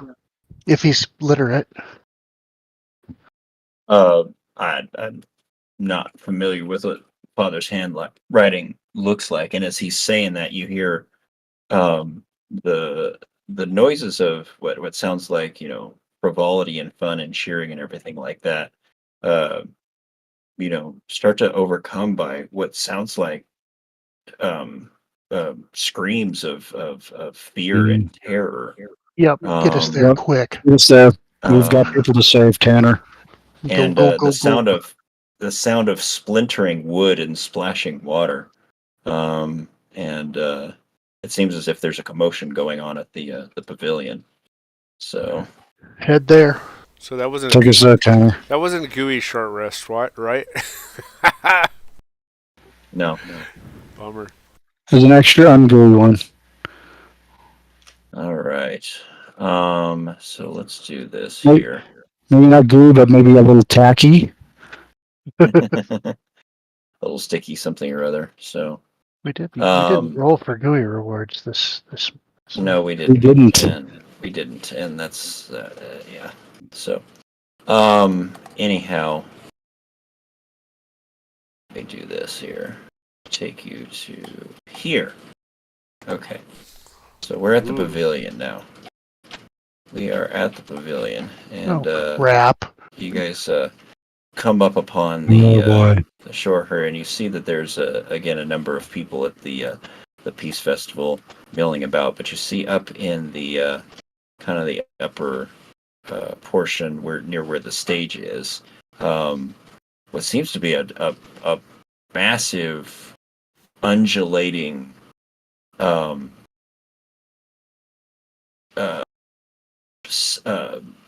rotting substance, huge, coming up out from underneath the floorboards of the pavilion, as appendages of it are shattering portions of it, and it has actually grappled Otis. Oh hell no! In one thing, in one of its appendages, and he's being swung around in the air, and he's screaming, as he's being flung around in the air. You see Mayor Hollister and her manservant there, Mr. Ham Hands, somewhat in shock, scared of what's going on. You have townspeople, around the place, screaming and yelling, as the fear of what's going on is happening. You see what seems to be an official-looking gentleman that you hadn't seen before, with another individual in armor Jules. standing next to him. Yeah, it's not Jules, but that's a good thought.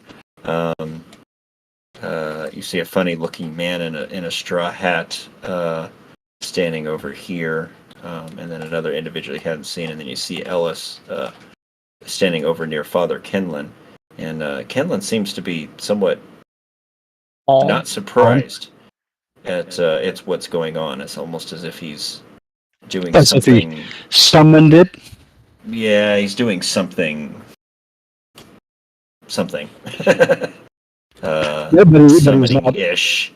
Right, Yeah, so at this point, this is... Why don't we get a little bit of intense music going on All here? firepower on Oh, fire. yeah, Let's start some music here. I'll look at the father and say, "Now look at the. Be prepared for the full power of this fully functional Death Star." Yeah, as May 4th is coming to an end, we So should this take. this battle station, or Yes. the Death Star battle station, fully Battle station, functional yeah. battle Battle station. station. It's a battle slime. Ooh, I like that. A battle GUI. I'll counter it with I my think I pet. lost, where did that go?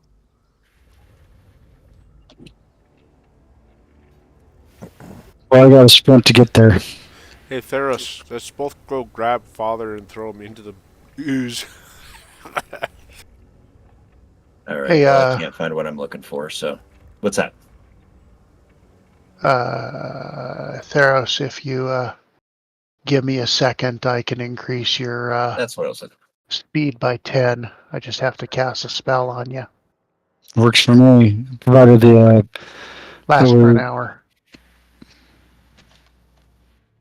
for. Okay. So what we're gonna do is we're gonna pull up the turn order here. I want to go ahead and have everybody go ahead and roll Initiative? initiative, please.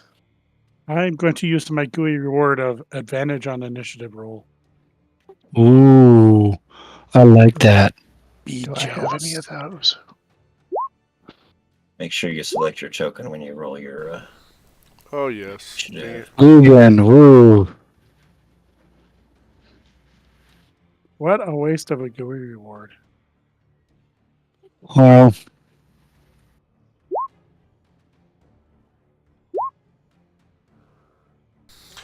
You can always fix mine. It's not much better or worse.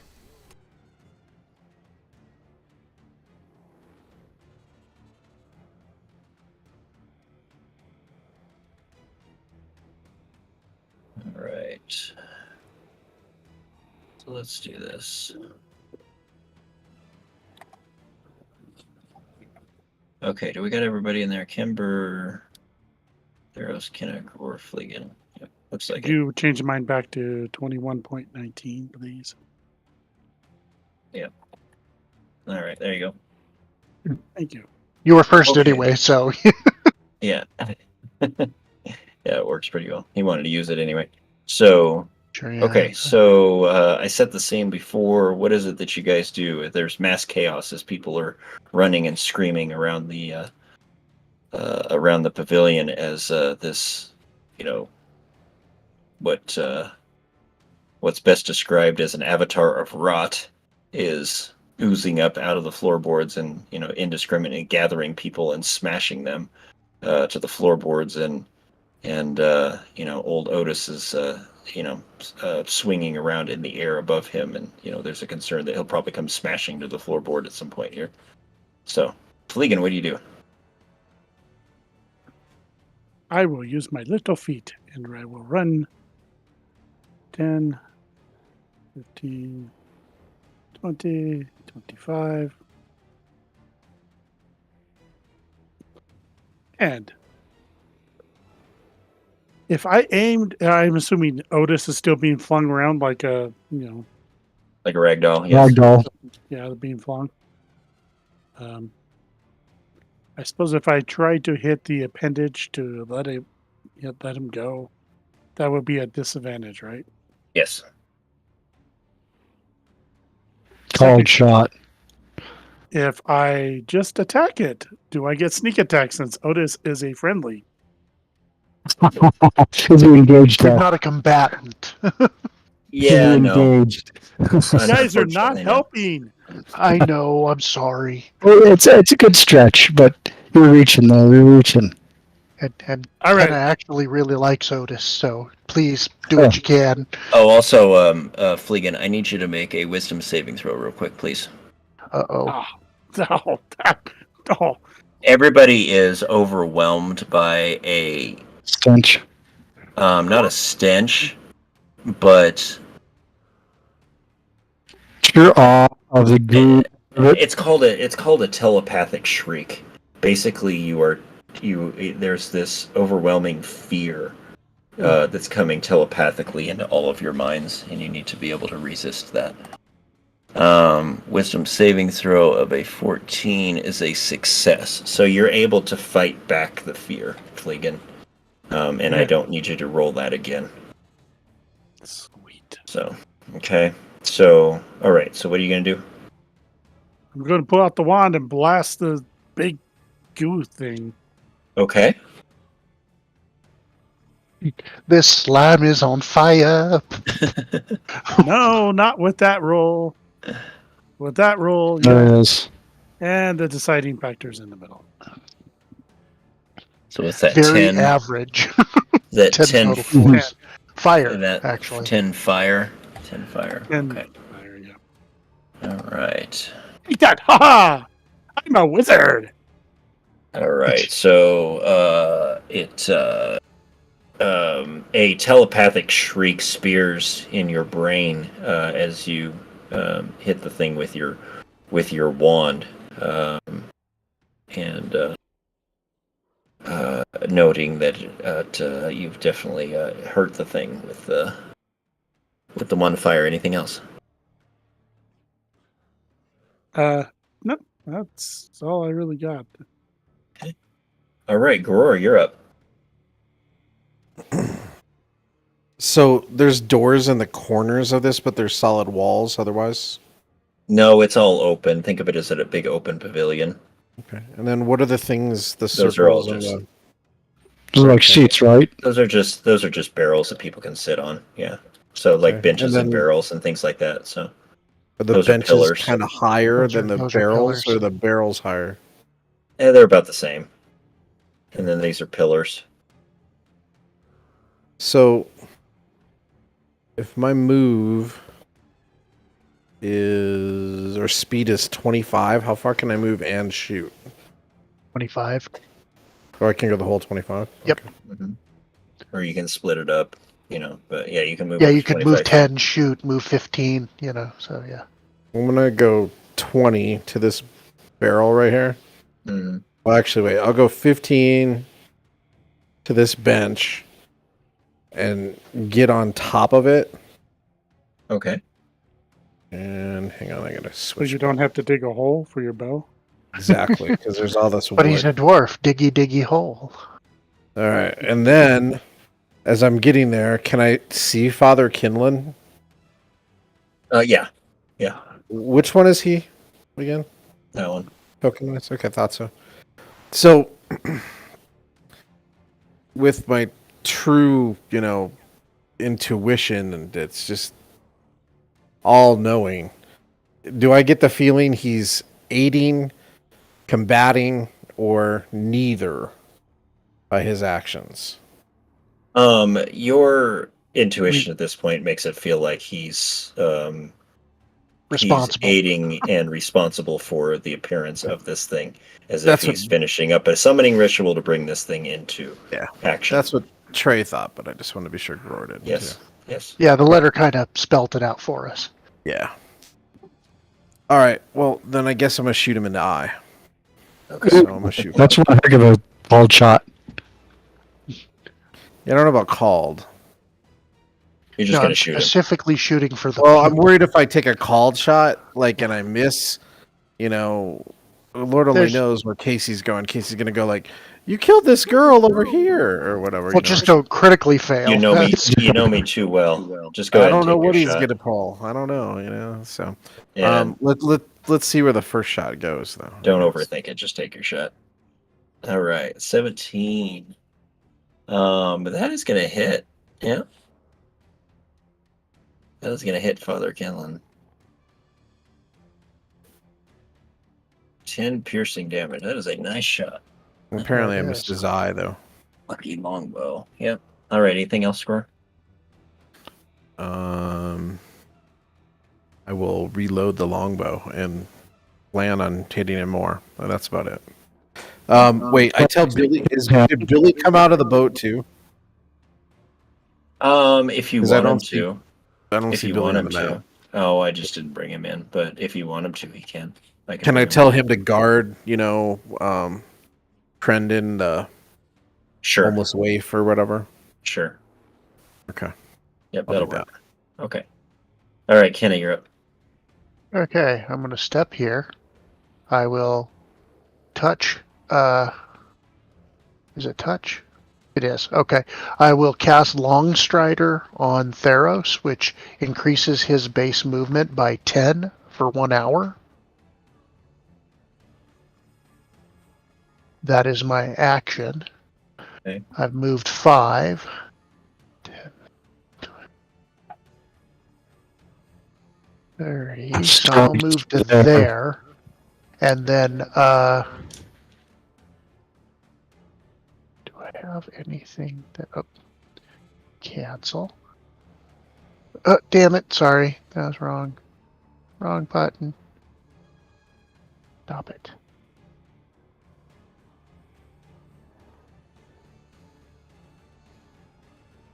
I don't have anything else to do at this point, so I will just summon my sword and be ready to go. Okay. All right, Theros, you're up. Well, I will move my maximum distance now. That's 40. Mm-hmm. Still doesn't quite get me to father, so I can go there. And I'll yell out, "Don't kill Kremlin." And I'll throw a javelin at the creature thingamajigger. The Slime-o-mabob? Well, kebab. I'm going to make it a slime kebab. Slime-a-kebab. All right, that javelin is going to hit it, so go ahead and roll damage. Not bad. 9. 9. Okay. Do I need to roll for the psychic thing? Yes, you do, and actually, I needed do the I. others to roll. Everybody needs to roll that at the beginning of their turn. Got it. So, You're fine, Theros. You won't have to roll it again. Kenny, you're fine. You won't have to roll it again. Gror, I'll need you to roll that wisdom saving throw. I rolled just a regular wisdom, not just saving throw. Still made it. I made it with that. Yeah. Oh. That's a problem. Roar. Yeah. All right, that's a problem. Remind me on the beginning of your next turn, Gror. I forgot this last time, so we'll deal with that at the beginning of your next turn. Then. He jumps up, fires an arrow, and then goes, "Oh sh! Ouch! Oh no!" All right, so Theros, was at 9 points of piercing damage on this thing. And it kind of envelops that javelin as you threw it at it. Anything else? Nope. V-lining for Father Kremlin. Okay. All right. Well, it swings Otis around in the air and starts to try and absorb him or envelop him. And you see him shriek out in pain as it seems as if he's being enveloped by this thing.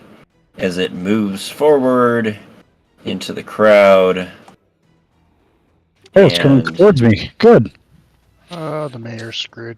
Yeah, moves forward into the crowd, oozing over things and people as they're screaming, in terror as it's moving forward, and it's going to try and whack Theros with a massive appendage pseudopod sort of thing, but Theros is able to get out of the way as he sees it coming, and it's going to swing around and try and smack the mayor with its pseudopod. Ooh. And it will definitely do that.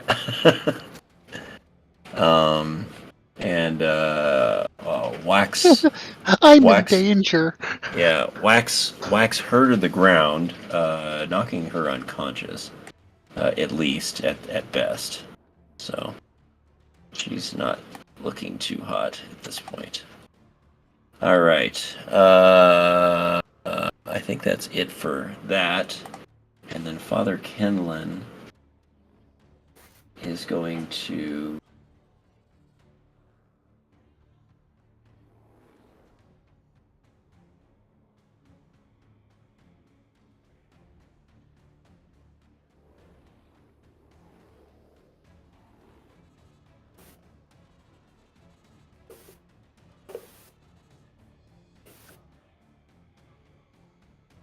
I lose you guys, or?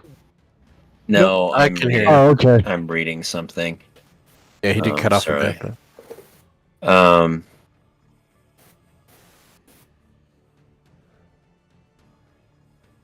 Okay. Father Kenlin is going to point a finger at Theros and say a word of command in a sense that you can't hear because of the loudness of everything that's going on, of the commotion.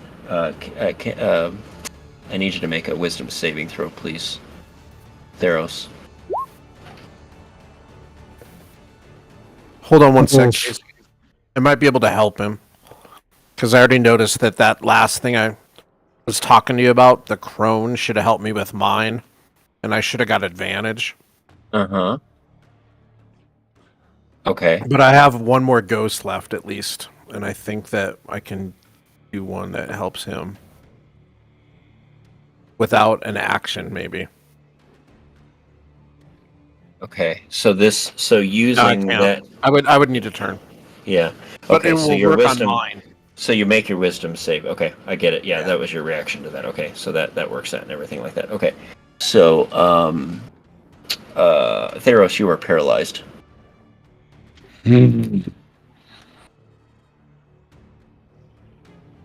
So at the end of your next turn, you can make a wisdom saving throw to see if you can get out of that. So there you go. Okay, so that's what Father Kenlin does. I know I should have raged. All right, so Kimber, you're up. Move forward. Make your wisdom. He did. I already did. Oh, he did. He Got already it. did. Got it. Yeah, I saw him rolling. Okay, cool. So you guys don't actually sound have worried. to. Don't None sound, of I'm a priest of No. Kismia, man. There's no. I automatically Yeah. made that. none of you have to. None of you have to worry about rolling I will it pull again. out a scroll though and cast a 3rd level bless to bless all 5 of us. Ooh. And obviously, I put in my own flair of being a priest of Kismia to help us remove this filth before us and cleanse this area. Okay, that sounds Less great. equals nice. Okay. All right, so we'll move on to Fliggin then. Yep. Yep, Fliggin. Okay, okay. I'm gonna try and move through this quickly. We don't have a lot of time left. All right, well, I'm going to move up to here. And I will use the said wand again, but with some flair this time. I will Goes pew, fling pew, the pew. fire wand between my legs as I shoot it at him. Nice. There it is. And that apparently is not so good for her.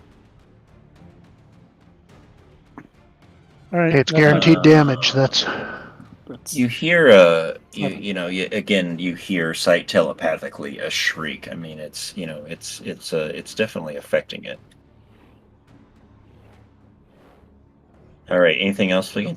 Did we hear the shriek whenever my javelin hit it? No. Hmm. All right, anything else, Fliggin? No.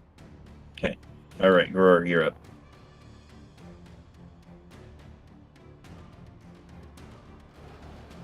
Gror, are you on mute? Yeah, I was chewing. I didn't think you needed to hear that part. So I have one more ghost left, and it might actually help. So, is Theros afraid right now? Is that No, he's held. He's and not paralyzed. charmed either? No, he's paralyzed. Okay, He's held. then it won't help. Just wasn't really sure the reaction. Yep. Then I'll just shoot again, I suppose, for lack of anything else to do. Can I hit the father again? He's under partial cover. This big nasty thing has kind of got him covered. So it would be with disadvantage. But if you roll a 1, you might actually hit the monster. Possible. Anything's possible. Or Kenna, or Quimber, or the mayor, Fabian. or Yeah. Yeah, maybe I'll just shoot the monster, I guess. I don't know. Wait, let me Yeah. check one other thing real quick. You might hit Otis's dog and it's not even here. Thought of something else when you...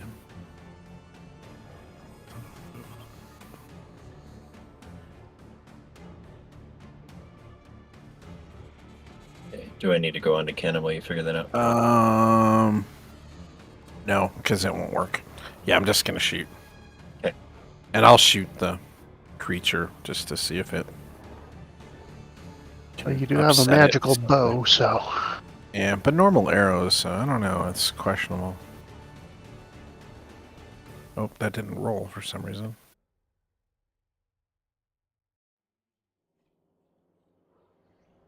Just noticed you can't attack with the lucky shield, and you can't attack out of your equipment. You have to attack out of your weapons. This is all very new to me, apparently. There we go. Oh, That's a that's a crit. natural 20. There you Oh. go. That's pretty cool. Yeah, if you click everything wrong, it helps. So you guys Yeah, might it want to... does. okay, You I'll roll your remember that. damage. Yeah, it helps. Okay, so that's a crit. It is a big, nasty Do we have a crit chart? bottle of goo. Yeah, I'll roll on that real quick. I think it only did as much damage as the last arrow anyway. Can it be knocked knocked prone? prone. It cannot be knocked prone, so let's roll that again. Gonna be knocked not gooey. Solid. It'll be knocked solid. It wants to be knocked prone. How about we just double that damage? Okay, Third Or time's it the could, charm, but I'm it could good with release that. the mayor or Otis. That'd be cool.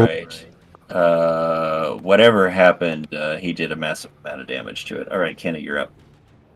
all right. Okay, I'm going to move to here, and I am going to cast Chromatic Orb on the creature, and I am going to make it lightning damage. Okay. Does a 12 hit? Yes, it does. Well, that is 12 points of lightning damage. 12 points of lightning damage. Alright. Alright. That manages to blow the appendage away that's holding on to Otis, and Otis comes crumpling to the ground at your feet. Did he? How high up was he?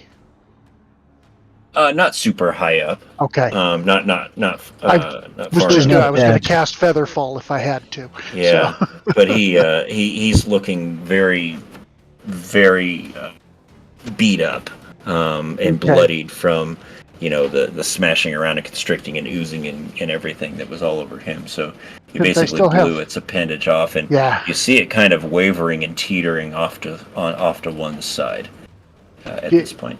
I have enough movement. Can I drag him back a little bit? Sure. Yeah. Okay, I want to drag him back to about here. Okay. Yep. Okay. All right. Theros, you're up. Well, I'm held, so I can't move.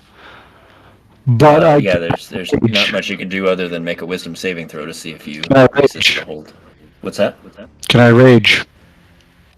Because I don't have to move to do that. Yes. I will then proceed to rage. Okay. Then make a roll. Okay. It's a rage roll. It's all the rage. How's that? I think that might be enough. You also get D4 if it's not. Oh yeah, if you get a D4, then yeah, you're good. Yeah, Yep. D4 That's right, for 'cause you have bless. Oh, Yep, you have the bless. Yep. So that's enough. So you're no longer held. So there's that. Okay, cool. Anything else? I guess that's the end of your turn, so that's it. So, yeah. All right, so it's the Avatar of Rot's turn. It's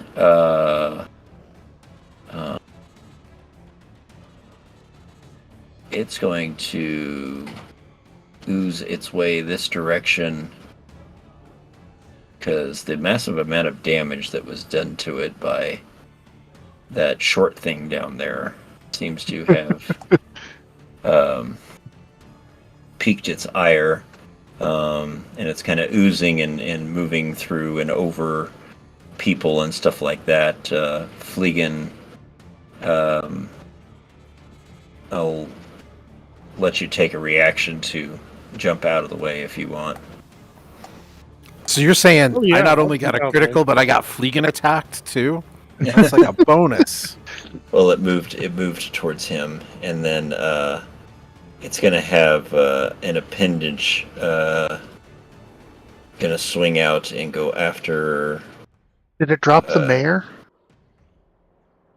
Did it drop the mare? It just crumpled her to the ground. It just like Oh, Yeah, okay, okay. it hit her really bad. Got it. Yeah, Got it. something like that. So we're gonna do this. We're gonna do one appendage at Kenna, one at Fleegan, and one at one actually shoots out far enough to be able to go after Gror. So we'll start with Kenna. I currently have a 20 due to mage armor. Yeah, it hits your mage armor, but it bounces off of that. So then one is going to go after Fleegan. 19? I think Yeah, a 19 yep. hits, doesn't it? Okay. It hits hard, 8 points of bludgeoning damage, and then it Resistance to bludgeoning damage. you have resistance to bludgeoning. So 4 points of bludgeoning damage, and then 5 points of poison damage. Do you have resistance to that too? Or is that No, that's Gore. That's yeah, correct. okay.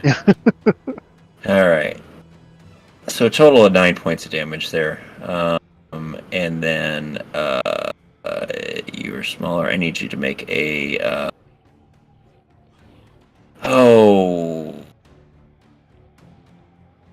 You need to either athletics or acrobatics, your choice. You need to make a DC 13.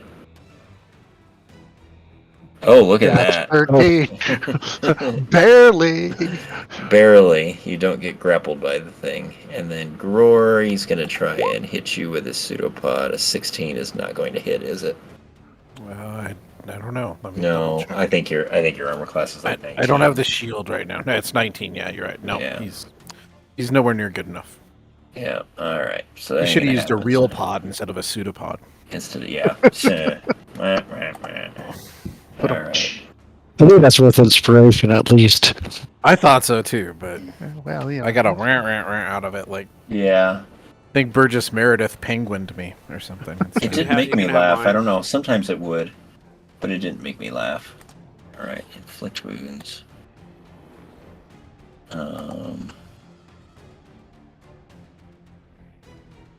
We're gonna cast inflict wounds on Kenna. Who's doing Yeah. that? Can Oh, he that's a even see? touch. It can't be a Yeah. touch. Okay, we're not gonna do that. Sorry. Yeah, we It's don't like, let Jen, bring it, old man. Get over here. Do that. Inflict wounds is the opposite of Cure. cure light wounds. Yeah. All right. He's got a spectral hand. Nope, can't do that either.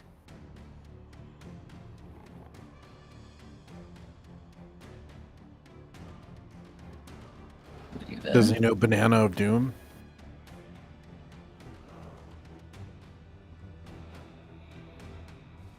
There we go.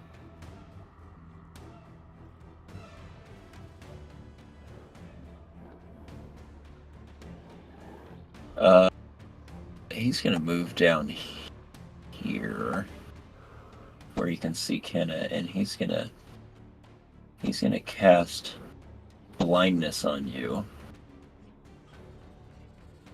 I need you to make a Constitution saving throw, Kenna.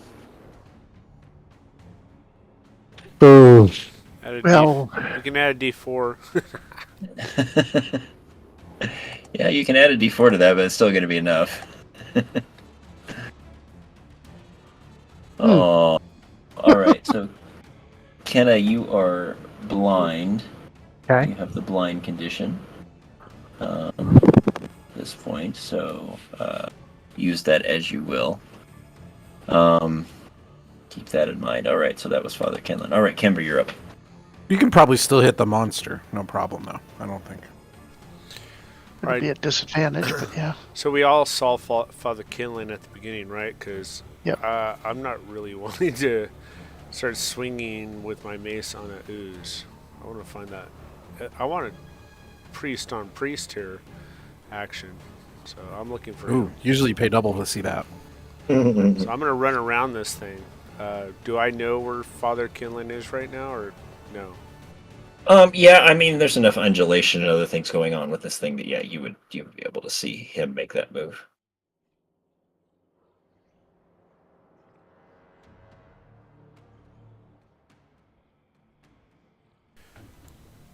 $25? That'll work. Okay, he needs to be hit by Homesteader. Crack him upside the head. Yeah, you do. Ouch. Oh, I want that second roll. 7 points. How dare you do this? You are an abomination yourself. You will serve our lord, our vile lord, and you shall be absorbed into its likeness. Or something silly like that. Okay. All right, anything else, Kimber? No, all my spells are spent still, so I don't have anything else. Okay. All right, Fleegan, you're up. All right. Time to stabby.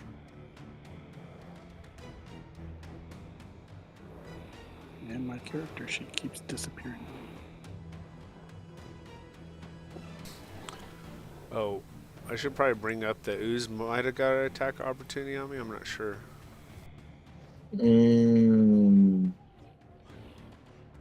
Yeah. Yeah. We'll take a swing at you. Missed. Woohoo! I'm not cheating. This time. Does the 15 hit? You're attacking the ooze. Yep. Yeah, it hits. Doesn't seem to affect it at all, though. Oh, and I have sneak attack and it affects that not at all. All right, Then anything else? as my secondary action, I will dodge. Or dash away. Disengage and go. Disengage, dash. Yeah. Where did the priest? He's over there. I don't think you can dash. You can disengage, That's what I mean. and then you can move.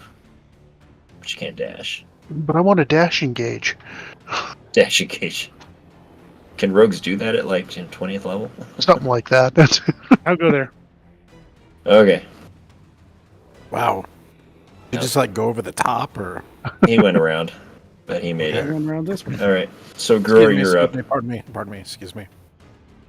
So Between legs. I think I can shoot Kinlan from this square without touching the red line of large beastie, but I don't know if you'll buy that for $1. It's fine. Yeah, I don't have a problem with that. So I'll even roll if you need me to, but I'm going to run onto this bench and then onto that bench pretty stylishly with my short legs, but still. So you're going to bounce over there? Okay. Yep. Boing, boing, boing, and then take the shot? Yep. Yeah, you got to set the longbow on the ground because it's taller than you are and take a shot. Well, no, I'm on the bench, so I've got height. I don't need to dig a hole. You're not going to That's why lose I'm- your shot? That's why No, I'm you're- fighting this dwarven style. Oh, no, I just turn it sideways while I run, and then I put Yeah. it back up. You know, That's kind of big that way. It's not bad. He just means it's sitting on the He ground. used it as a- for accuracy. he used it as a pole vault to leap between the benches. I was thinking about that, but Oh, that was gosh. pretty Oh, jeez. Oh. Ooh. double Double critical crit, following double a crit. critical. Oh, don't That forget opens to up add a- your D4. I think that opens up a gateway, doesn't it? Don't forget to Oh, add my your goodness. D4. Can I have like So- lots of damage? Is Oh that yeah, enough? yeah, you have all kinds of damage. I mean, Yeah. this. I mean, this Roll your is, damage, man. boss fight, total big Yeah, just click on your damage there. Okay, that's pretty good. So in a flourish, you jump up there, take that longbow, spin it sideways. He bounces off of one bench, bounces to the other bench. Swings that thing back down, smashes on the ground, lets it loose, and the thing goes right into Father Kenlin's eye as he's calling the shot, because he's not going to lose his shot. Um, and it goes right through Father Kenlin's eye, splattering out the backside of his head. His brains go all over the place. Is it Father all in Kenlin, that guy's beard behind him? yeah, pretty much. All right. Father, I don't like that guy. Father Kenlin goes down, which Hey, he breaks bought tobacco whatever from us. the link is to the Avatar, which brings it down at the same time. What? And Yeah. there is 1 in a million, kid.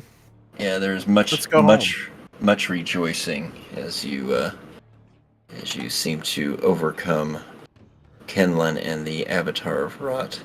Does the blindness go away? Yes, the blindness Not for goes away. Kinlan. Cool. Well, not for him, but yeah. His is more of a physical thing. He's like permanently blind, I think. So in the aftermath of the carnage here, because of what was going on, it was kind of hard to tell to see it, everything like that. Uh, uh, the mayor dies. Aw. Ellis at some point was apparently consumed. So Who was he's Ellis? gone. The other Ellis girlfriend. is the proprietor of the general store. Oh, Okay. hey, Fleegan. Otis is bleeding out and dying on the Oh, ground. no. I'm casting Cure Wounds on him. Yeah. The number of other He gets 9. townsfolk. Okay. He's no longer bleeding out and dying on the ground, but he's not doing the greatest. But he's better. He's not going to die. Ultimately, a number of other townsfolk were either squished or smashed or absorbed or various things like that. Do some of them seem poisoned? In one form or another, yes. I think I could help them with such. that. So I can remove okay. that condition. All right. So cool. Okay, so we're quickly moving towards the end of our time, so I want to do a couple of things. You guys successfully saved, the town from Father Kenlan taking over and sacrificing people to his Lord Flemmerich. And so that was taken care of, which through the agreement that you had with Big Daddy Butcher, returned the town to a state of not getting, basically decimated by Father Kenlan for whatever reason, even though people had trusted him. Otis was saved from death by Kenna in a couple of ways. Otis's eyes flick open,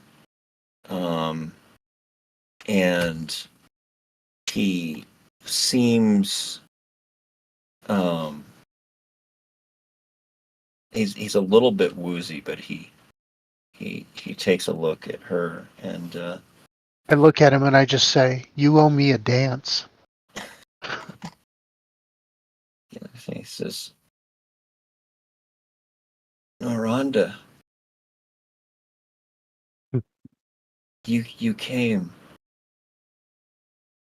to the Peace Festival." I did. What was that thing? That was a very evil, vile thing that was summoned by, oh God, what's his name? Father Kenlan. Kenlan, whom was attempting to use the town as a sacrifice to raise his evil god. But that's all. He really wasn't going to do anything else. I mean, that we know of. I wow. This Father Kenlin was Yeah. wanting to kill us, and you saved us? You saved Yes. me? Yes. And you guys are all standing here looking at this. Like, Get a room. you just kind of see this wave of affection just overwhelm him as he stares at Kenna in gratitude and just, I mean, if you've ever seen somebody fall in love with somebody, it's like it's just totally apparent at this point. And it doesn't seem to be just one way. Kenna seems pretty smitten as well. Wow.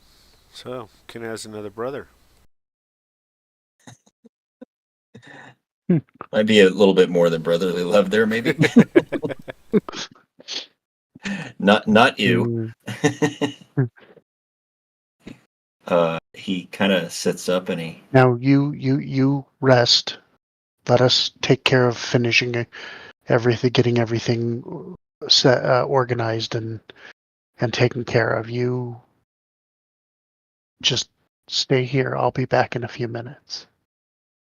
okay. I will. Get him into a chair or one of the barrels, whatever. It's a. Don't be gone long. I want. I owe you a dance. We can dance, right? I lean down and kiss him lightly on the lips and say, we will, as I turn and walk back towards the rest of the group. So, oh yeah, you guys see an unmistakable swell in the kid's pants as that happens.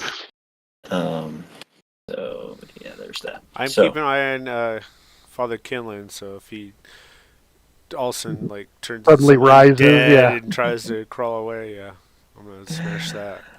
Oh, he is quite dead. Search In fact, the body for in fact, an incriminating interesting evidence.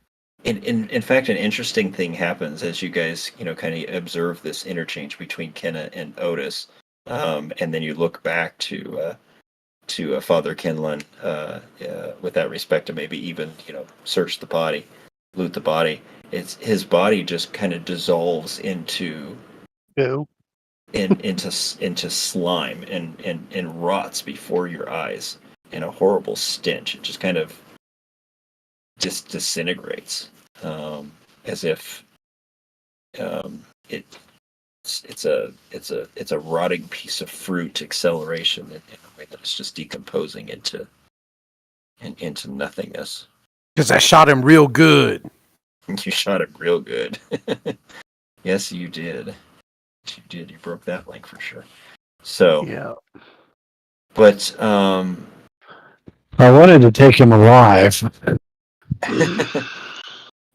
that would have given you some information you were seeking, right? Collect some of that ooze. I want to examine it later.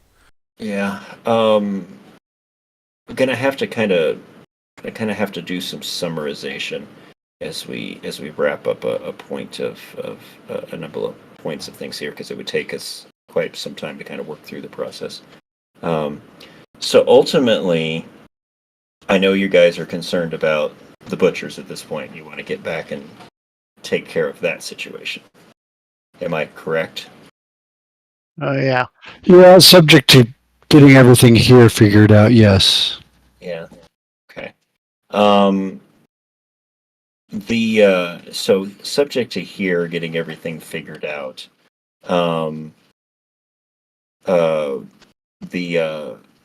This individual right here is the constable of the town, and he and you all have a conversation about how he had, suspicions against Father Kenlin, but he could never put his finger on anything.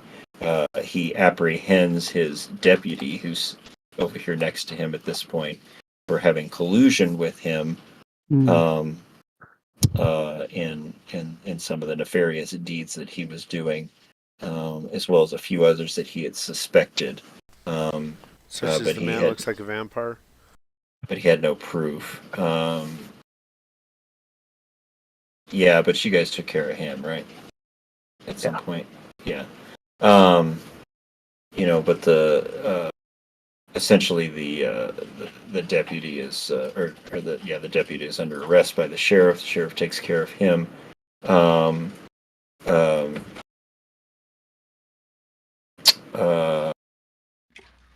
what else? The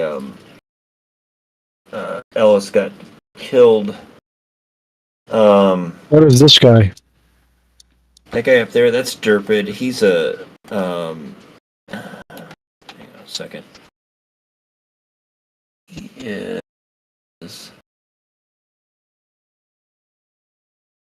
I was trying to remember his race. He's fine. I think he's like half orc or something like that, or full orc.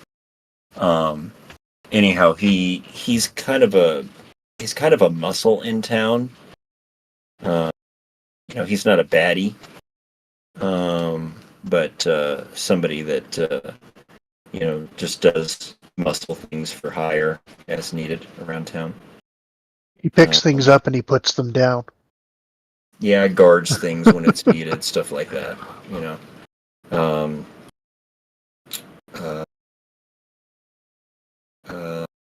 The mayor got whacked. The mayor's associate got apprehended because he was actually in league with Father Kenlin. There were some suspicions on that. The other thing that happens is you all head back over to take care of the butchers, and you notice as you get close that the entire compound is engulfed in flame and burning to the ground. And you meet up with a couple of individuals that you hadn't met before, but you had heard of, and that was Shurna and Fiensel. Yeah. And they essentially tell you that they were framed for murder by the butchers, and they basically from the swamp watched the whole thing go down and were at the ready to assist, but you guys had done a good enough job, and after you disappeared in to have a conversation and then left the house, they took the opportunity to take matters into their own hands and finish the job of which you guys kind of wanted to start. So they got that taken care of, and long story short is you guys helped uncover the mystery of what was going on in the town. You returned control of the town to the better folk of the town, and the Shurna and Fiends find themselves back into the good graces of the town. The sheriff is quickly. Everybody considers him to be the leader, and you kind of want him to kind of lead and be the mayor of the town at this point, which sounds like a good idea. New goat. What's that? Do you have a new goat, aka Loverboy? Another person to take with us in our ragtag group? No, I was going to kind of get to that point next, because you guys come back, and the Peace Festival, actually kind of, after kind of some of these discussions and stuff, it's a little later into the evening, but there's a good reason to celebrate at this point, and so the Peace Festival kind of ramps back up, and people are dancing and cheering for it. Kind of kind of the end of Star Wars, which is really appropriate considering today Ewok sort of, Yeah. lots of cheering going on and stuff, and Ken is able to come back around and find Otis sitting where she asked him to stay. He was waiting for her to return, and I'll kind of let her say. And somebody shot the blast port. So, guys, as the festivities start to wind down, I'm going to pull you guys aside.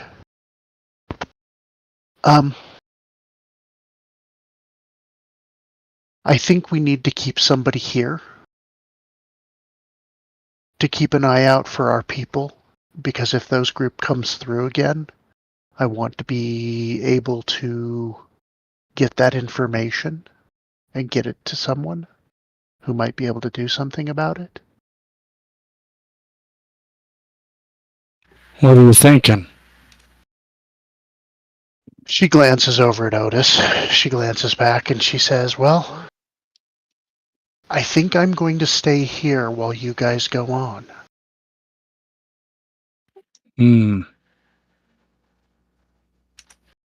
I'll always be here available, and I will send you word if I find any information.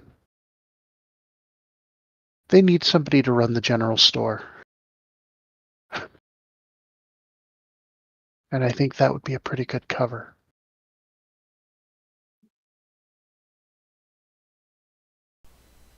Plus, we're in the good graces of these people, and it might be a good place for us to be able to come back to if we need to. What about Prontodol?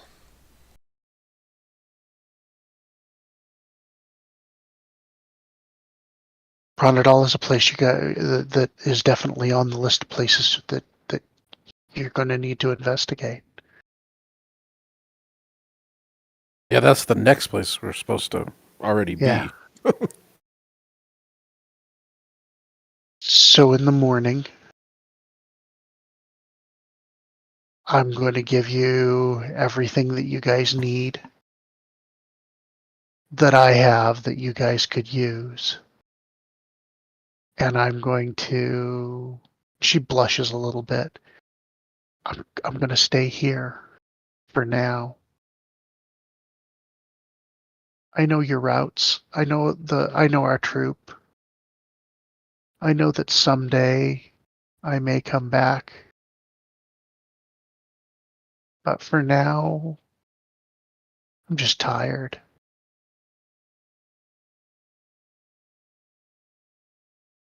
Let me stay here and do this.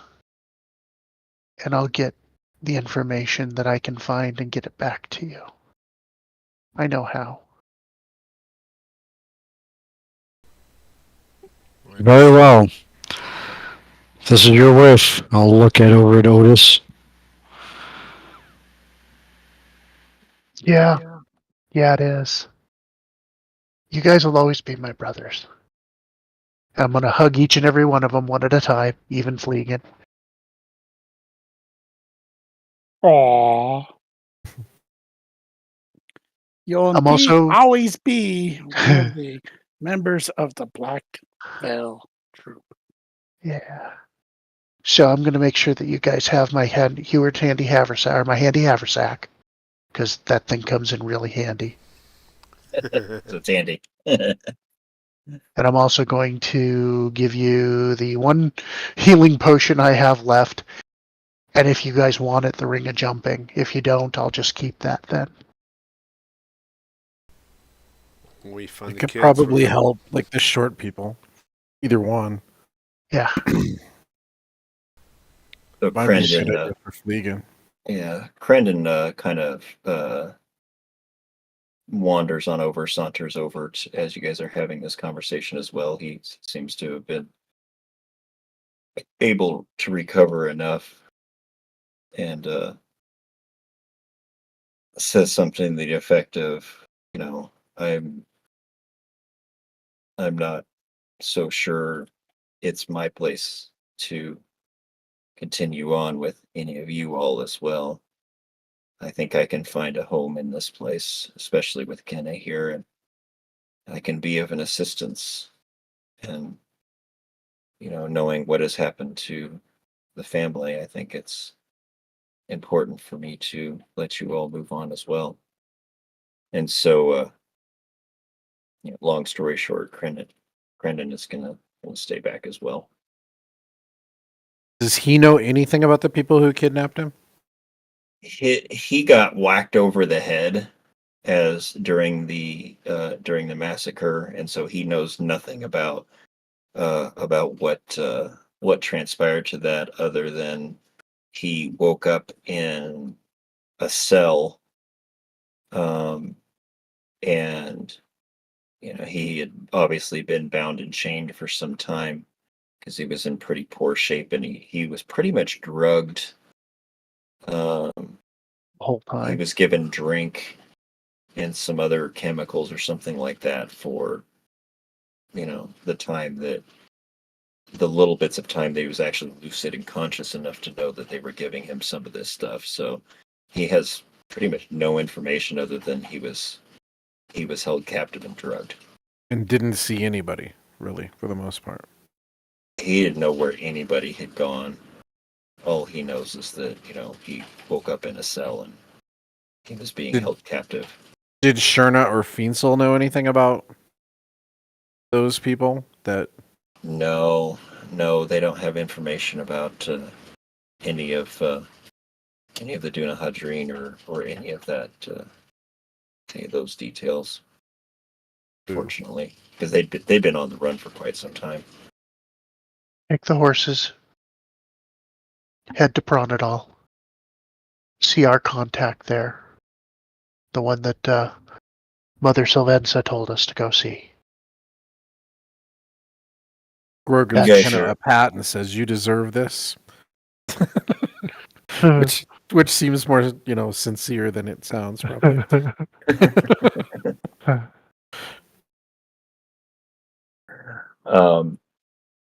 Yeah, you guys we've had a number of sessions since you guys were kind of sent on your quest and check your little, as it were, side quest into the bog town.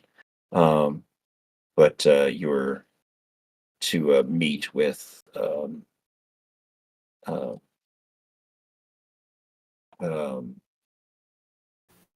meet with the guy that you guys had met with, the dark elf that you had met with after the massacre on the other side of the King's Crossing, within And the carriages and stuff.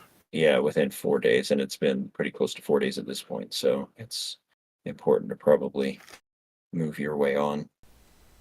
And those NPCs that took action upon the butchers after we left, did they find anything else that might be of interest to us there? Unfortunately, no, and they knew what they needed to do and took care of it. What about the sheriff? Does he have any information on these dark elves that supposedly come through from time to time?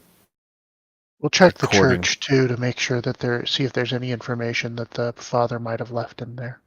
Yeah, the sheriff doesn't have anything of useful knowledge that could give you a direction of where you needed to go to go after these folk.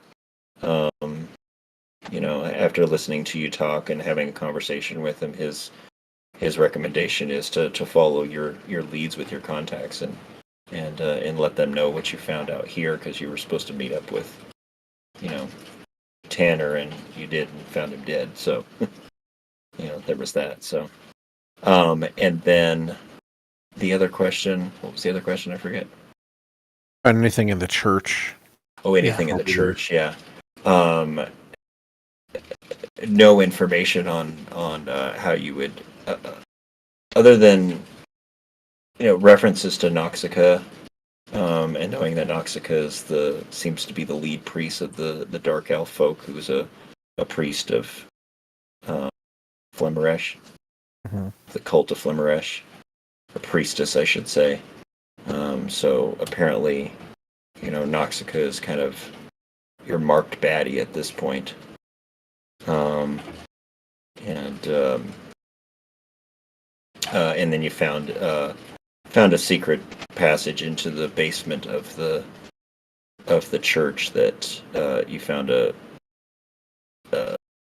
ritual summoning pool of ooze where bodies were being sacrificed to Yep, burning bring the this crap out of that.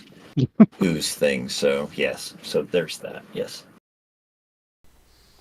Well, we want to, I guess, figure out what the symbol of Flamerich is, and I think we've any of seen these it other before. groups. It's That way, probably the rotting skull that we've seen. Yeah, it's the rotting skull we've seen a couple of places. yeah, we don't want to run into these people and not recognize them. Yeah. I would say your intuition is pretty spot on. It's you're kind of putting pieces together at this point in that. Yep. So We go back to grab our stuff. Can we talk to the bartender and find out like what he really is doing here now that we've straightened out his town and everything he told you, see if he has everything anything to tell us? everything he told you is true. And that's corroborated with some others that you talked to in the town. He's a retired adventurer basically who settled down and started an inn. Just kind of wanted the slow life, and he's very thankful for what you guys have done to kind of put his town back on a right path towards good. A lot of these people have a newfound respect for you. You might have remembered when you came into town that there was a disparaging note on the sign as you were coming into town. And so the attitude that you had gotten when you first came to town and kind of hiding your identities, that has lightened because of what you guys did for them, and you've found some friends. So Oh yeah, we'll remove those signs. Oh yeah.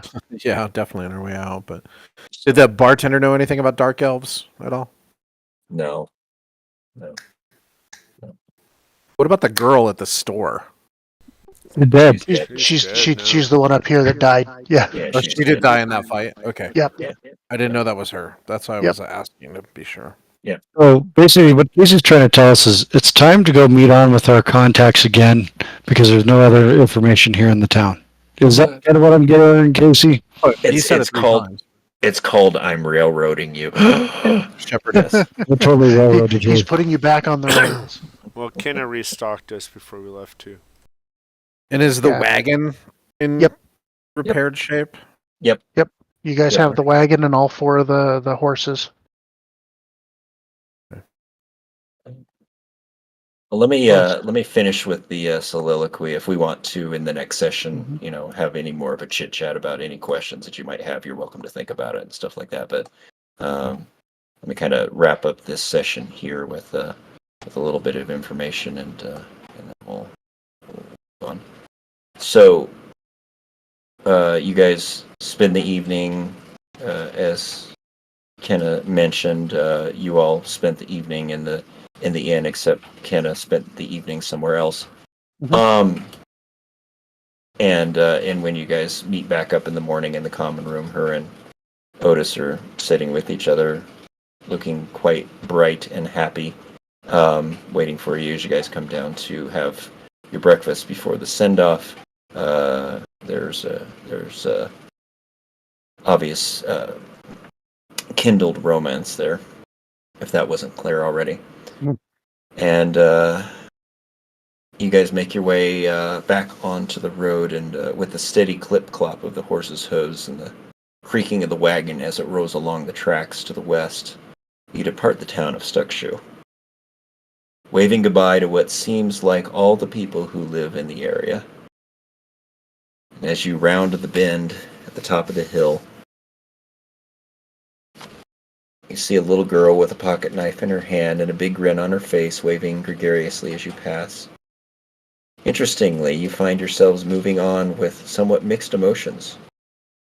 While it is good to leave the smelly little village behind, it is also one of the few places in the world where you can say you truly have friends. And though you were there but a few days, the depth of feeling you have for the townsfolk is more than you would expect. As you ponder, you recall something Mother Salvenza said often. She would say, "My children, always remember, it is good to do good, especially in doing this might bring the light to dark places. And as you pass the sign that heralds folks to the town, you note that some words have been scratched out, such that the sign now says, Shizat's welcome, which is a fine tribute even with the slur. And you cannot help but smile just a bit at the thought of what Borag or Kalnassi or Cray would say. No doubt, they would be quite proud of you all. So looking forward, the road continues on with the King's Highway still a couple of hours away. And once you reach there, you most certainly could continue north towards King's Crossing to meet up again with the Dark Elven agents. Ultimately traveling on to Prondadal to find Verasis, as Mother Sylvansa had advised with her dying breath. But that is not your only choice. Or you could also turn south and head back towards Nevermore. Perhaps even traveling on to the great city of Darkenhaven, where it is said blood-touched people are somewhat welcome. There you could even begin a new life. Strange that it seems that these same decisions confront you at each and every turn, almost as though they were testing your resolve and your commitment to those of your kin who may still remain alive. So I ask you, Zatis, what will you do next? And with that, my friends, that is a question that will be answered another time. So I say thank you and good night. Night.